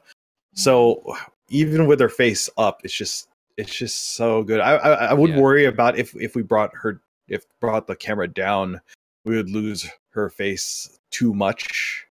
But it would probably benefit from being shot a little bit lower. But other than that, Yeah, the way the light is hitting her face is just so stunning. Mhm. And also, I want to appreciate Con Mom's retouch on the eye, because even though this is so far out, like, you're not even really going to see it. wow. But I zoomed in, and I really appreciate that little detail. Mhm. Because now it actually really pops, now that I notice how red her eyes are. And I think again, as a cosplayer, I appreciate that, because, dude, we don't wear those colored contacts for joy, let me tell you. It's beautiful. I really have nothing to say. Andrew, you've already pretty much said whatever. Yeah. Let's say. Someone said in the chat, creative guy mentioned lengthening legs with Photoshop. That's not what we meant, just to be clear. We're talking about shooting lower so that you could lengthen the legs with the camera angle. Or with a wider angle lens. Yeah. Wider lens, yeah. Yeah, and going back to your comments about removing or having not the pillow there, I think definitely if she shifted off right, it would kind of give balance to the photo. I know some people have been saying that they feel like without the pillar, it wouldn't be as interesting of a photo. I don't know if I agree with them on that, but at the same time, either way, I still like one or the other. Want it without the pillar or move to the right. I think both could work really great. I would have liked to see, I mean, there's probably more, I'm sure there's more photos in the set, but I would like to see the cosplayer interacting with the pillar to kind of see like those blacks on blacks, especially with all the texture from the feathers and the texture of like the floral pattern thing on the pillar. Would have been really cool. Yeah, because like, I don't know if you have that, because as it is right now, it just that makes the photo a little left side heavy compositionally. Yeah. And it's like they're also kind of competing too, like weight wise, the pillar and the model. Yeah, or the other thing that I would like to see is this is especially hard if the cosplayer could be on the left side and the pillar is on the right, so that she's facing towards the pillar instead of away. That would be also great. I think to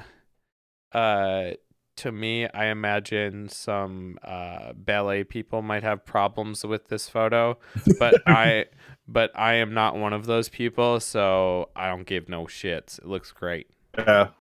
That's great. Cool. Oh man, I realized I had this on full screen still. Any final thoughts on this one, guys? Other than we really dig it. It's beautiful. I think really composition's probably the only area that I think this could use a little forward bump. But no. Cool. Okay, let's move on to the next shot. This one is from Misk Photos. Oof. Oof. No, I like it. I mean, I was just like, is that a good oof or a bad oof? I don't know. It's a good oof. but whoever's, I think it's Europe, right? Yeah. Europe, not specifically England, is up. Just kidding. But maybe not for long because, you know. Oh. Okay, bad joke. Let's abandon ship. This is another, I think, kind of not that it's super similar to the very first photo of the critique, but the mood ends up feeling pretty similar with kind of like that like cooler colored, bokeh out kind of glassy areas.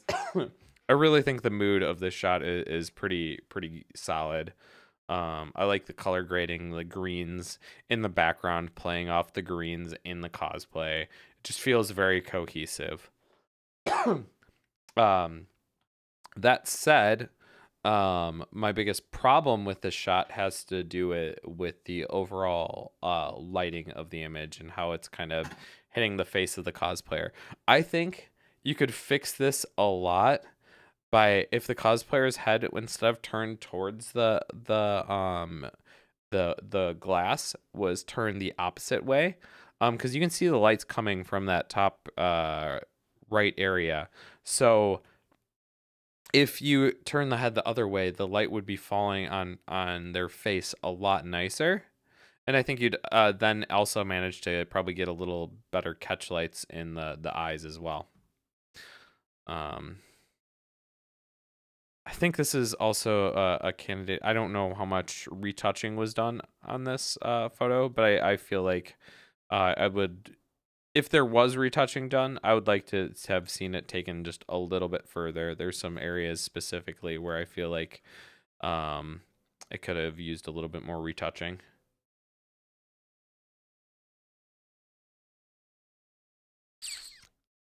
How do you feel about the like magenta that's going?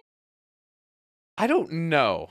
I've been Like, fighting where- with that. I kind of like it and I kind of don't. So that's why I didn't bring it up, because I was just I like, don't understand where it's coming. It could be just like the treatment of the window, honestly. yeah, that's I was like, it Oh. could have been added in. It could have been the treatment of the window. I just don't know. Yeah, it's kind of. I think because it's like we have like the pink section of the photo and like the green section of the photo. I kind of just wish it was maybe a little more balanced. I think that's my it's probably issue. just the treatment on the window, because like zooming in, I figured I'd maybe see a little bit on the hair where it kind of would bleed in, but I don't see any of it. So Misk says he didn't retouch the face. well, in that would chat. definitely be an area that I would work on, because there's some definite areas where I think the retouching, well, there could have used some retouching on the face. Just to even things out. Also, they said that the color was originally greenish and that they added that magenta in. So now we have that answer. I actually don't know if I would have. I think the green probably would have been fine. I I think would, the monochromatic yeah. look could have been cool. yeah. I think you would have been fine with that. I mean, without having seen it, but Right. Would it be, maybe it would be too. Oh, maybe, I don't know. Maybe it would have been too green because I'm like playing off the background right greens off the window. If it's the same throughout, then it would be kind of flat-ish. I don't know. Mhm. I mean, I kind of like the little minor pop of color on the left. I think it adds to the mood a little bit. I don't know. But you're right about the eyes. Definitely could use a little bit of catch. Yeah, the fact that there's like no catch lights. Their left eye is okay. Like, it's not terrible. I think if you did some like dodging and burning, you could help it pop out a little bit more.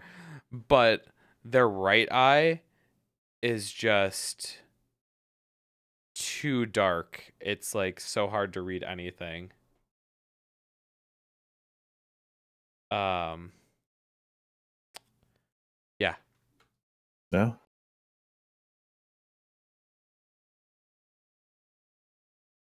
I don't. Yeah. No, I think that's especially because the cosplay has so much like makeup around the eyes that it is special. The eyes read especially dark, and you definitely want to have their eyes pop out a little bit more.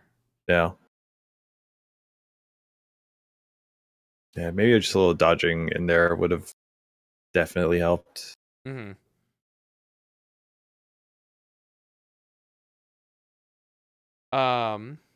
Guys, any other thoughts on this one, or we move on to the next one? Good. Cool. Okay, let's move on to the final shot of the critique. And this one is from Miku, or Kaze. The one and only. Kaze Photography. Kaze Photography.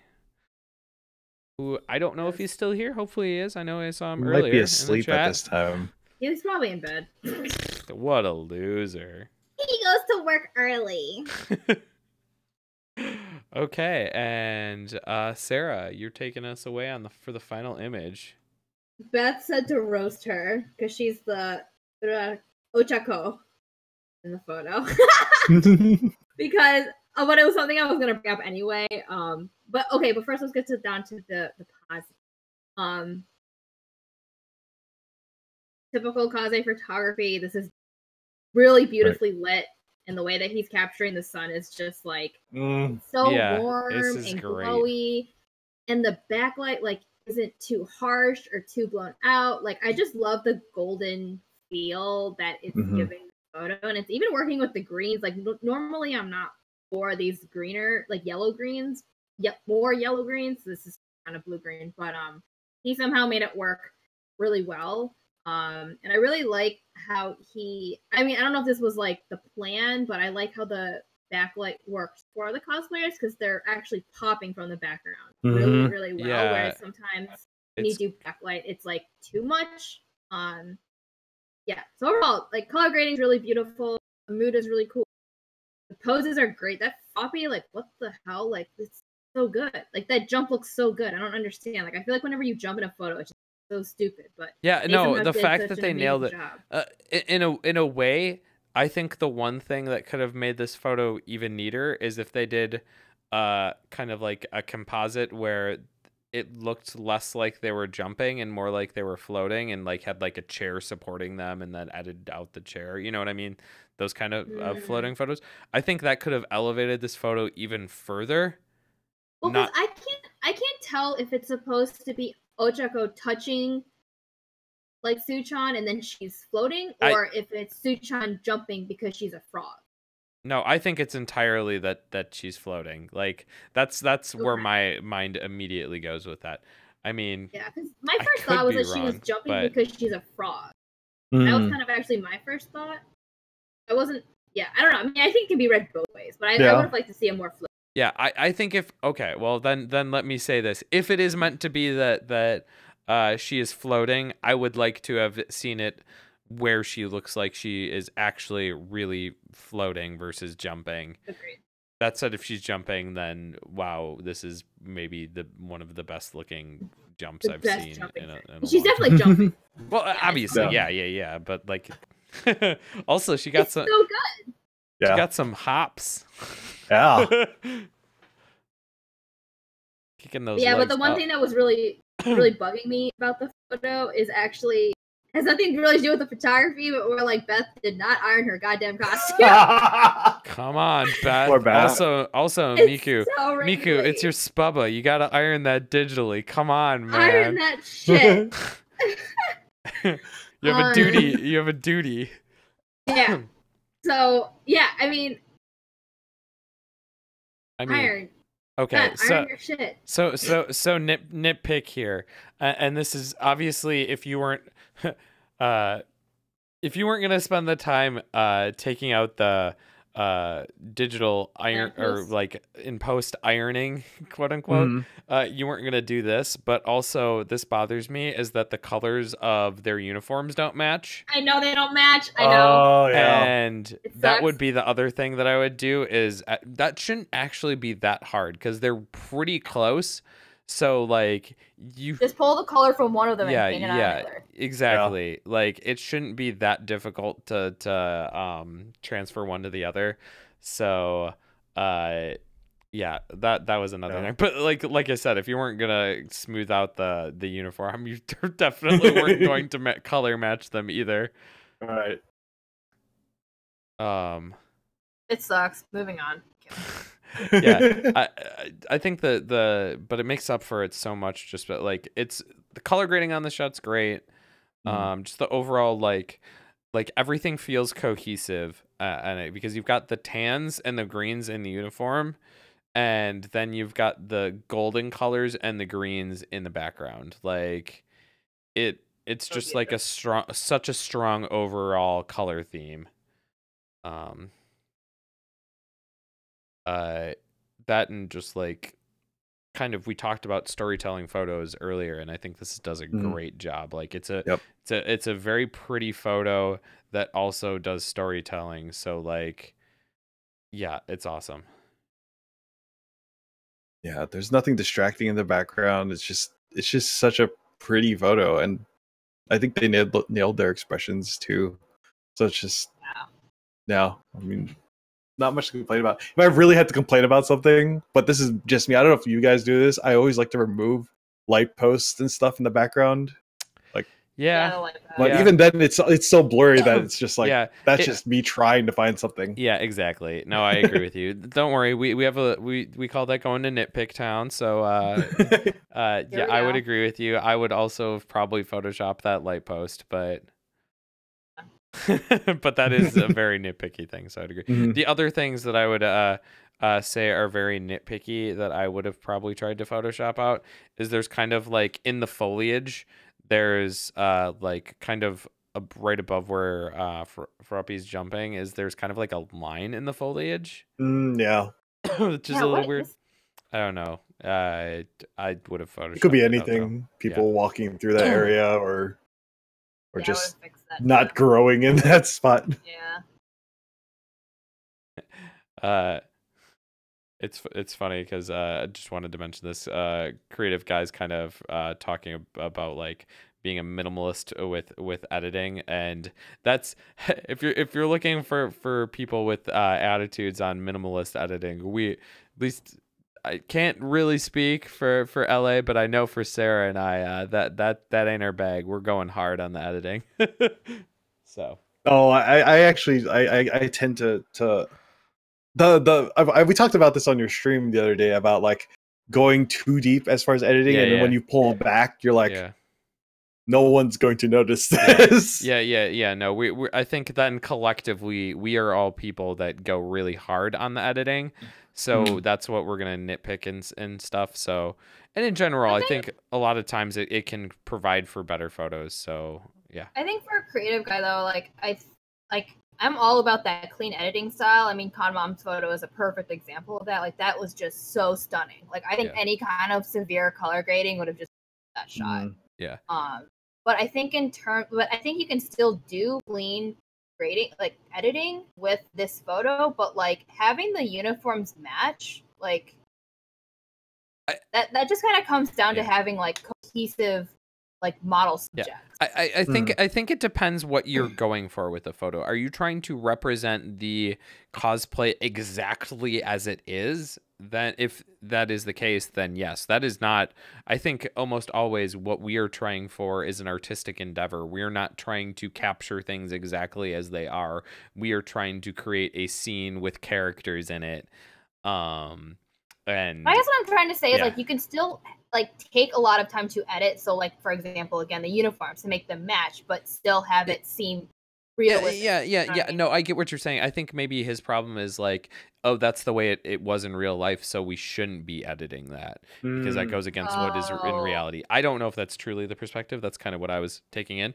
And what I'm saying with that is depends what your outcome of the photo is. If you're doing con coverage stuff, then yeah. If you're really trying to capture like what the reality of the cosplay is, then yeah. If you're trying to tell a story with characters or just represent a character or what have you, then no. I think pretty much most things are up for debate. So it just really depends where you're going with your shot.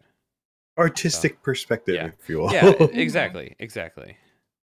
With that, I think you guys got any final thoughts on this one? I really dig it. I think it's adorable. No, but I think cosplay photography should be a guest on our stream. It'd be really cool. I don't know. You know, like I thought he'd be on here before I was. You would think. Like, you would like, think. What is going on? It's almost like we've asked him multiple times. No, that can't be it. We're just ignoring him. We couldn't have asked him several times. It's definitely not the case. No, not at all.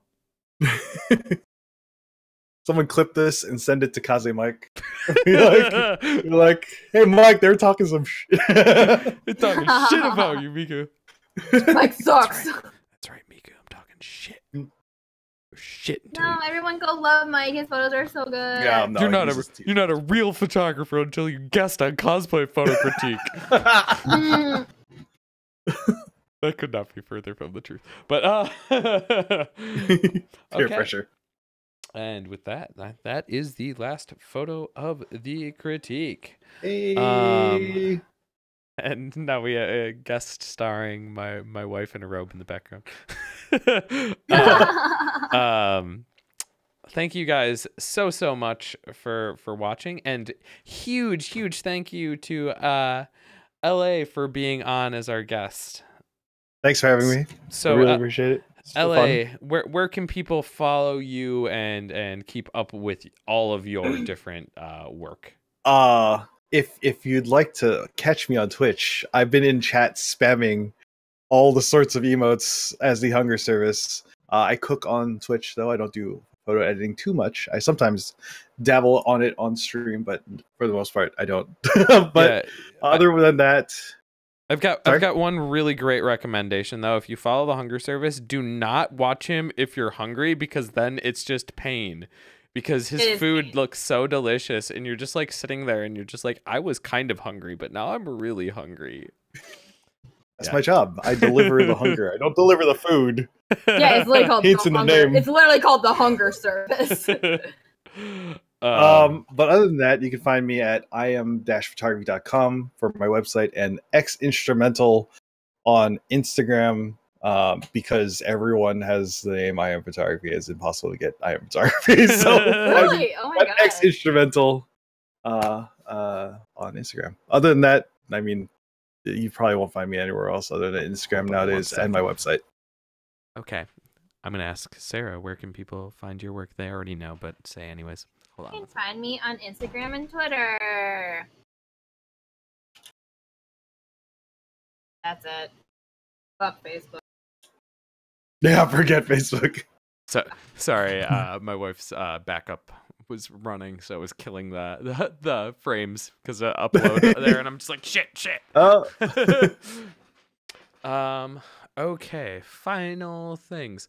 Okay, wanted to ask, do you guys have any upcoming cons you are planning on attending? Katsucon.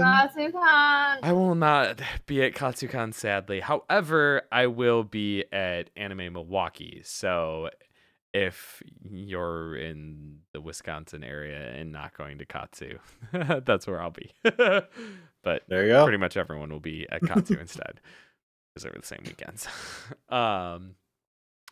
Any other? Do you guys have any other cons planned out, like past February thus far?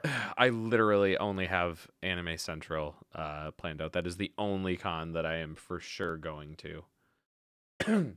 I'm aiming for my first West Coast Ooh, which one? anime. Ooh, I heard that's a good one. So I am interested in Fanime, but it is literally the weekend after Anime Central, so that makes it especially difficult.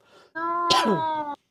I'm going with Mason Hikari Photo. A stunner. Couldn't have guessed that one. And Joe Schmo Cosplay. That was pretty cool too. Okay, other things. Okay, so the next critique is happening on February 5th. So that is a Tuesday, not a Thursday, a Tuesday. If you're asking why we're difficult and we keep on flip-flopping schedules, don't point fingers at me. Point fingers at the other person that's on this stream that has a more complicated life than me in terms of scheduling. Yo, I work at a startup, y'all. I don't have freedom. Yeah, so yeah, so that's why it's on a Tuesday, and we will have Ches Photo back on. She was awesome the first time we had her on, so she should be awesome again. So get a photo in for that one. So that's coming up fast. So it's like a week and a half out. So not even a full 2 weeks between that and now. So get those photos. Yeah, absolutely. As always, want to give a huge thank you to everyone who participated in chat. Like, you guys make this extra awesome, especially those of you critiquing along with us. That's awesome. It just makes this so much more special. That said, if you want this to keep on going, a couple things you can do. One, submit photos for us to critique, because I feel like I keep on having to get the word out to get photos in, and if you guys don't submit photos, we can't do this if we don't have any photos to critique. So yes, please submit your photos. as you can see, it's been constantly going across the screen over the course of the night, but it's submissions.vontography.com to submit a photo. If there's a guest that you would like to see on the stream in the future, please let me know. That's not Kaze Photography. We don't want him on the stream. That would be lame. I will post the link to where you can submit about a guest. Creative Guy says we can only submit photos that we took. If you are a cosplayer, you can submit photos that are of you in them. However, you need to get explicit permission from the photographer to be able to use them. If you do not have explicit permission, and let me know about that, I will not use them in the critique, and I don't want to be in that situation. So please just check in with me and make sure that you have that permission. I will post the link for submissions as well in the chat. And the final thing is, if you guys enjoy this and want to see it continue, your support is greatly appreciated. So that can be in the form of sharing this with people that you know, because getting the word out about this stream helps a lot. It can also be in the form of donations or subs. LA, I feel like you got this. Did you know? Did you know? I was like, did LA freeze or is he just saying? He's ready. He's ready for this shit. Did you know that if you have Amazon Prime, you get one free subscription when you link your Amazon Prime account to your Twitch account? Once a month, once every 30 days, you can subscribe to your favorite streamer on Twitch. It's almost like you've right done here before. On right here at twitch.tv/Vontography. So make sure you take advantage of that and support your favorite streamer. I'll also support the Hunger Service, because that dude's legit. I won't feel bad if you're like, wow, that Hunger Service guy was legit, but Vontography's whack. I'm gonna go use that free sub on him, and I'll be like, yeah, you're right. That's legit. I get you.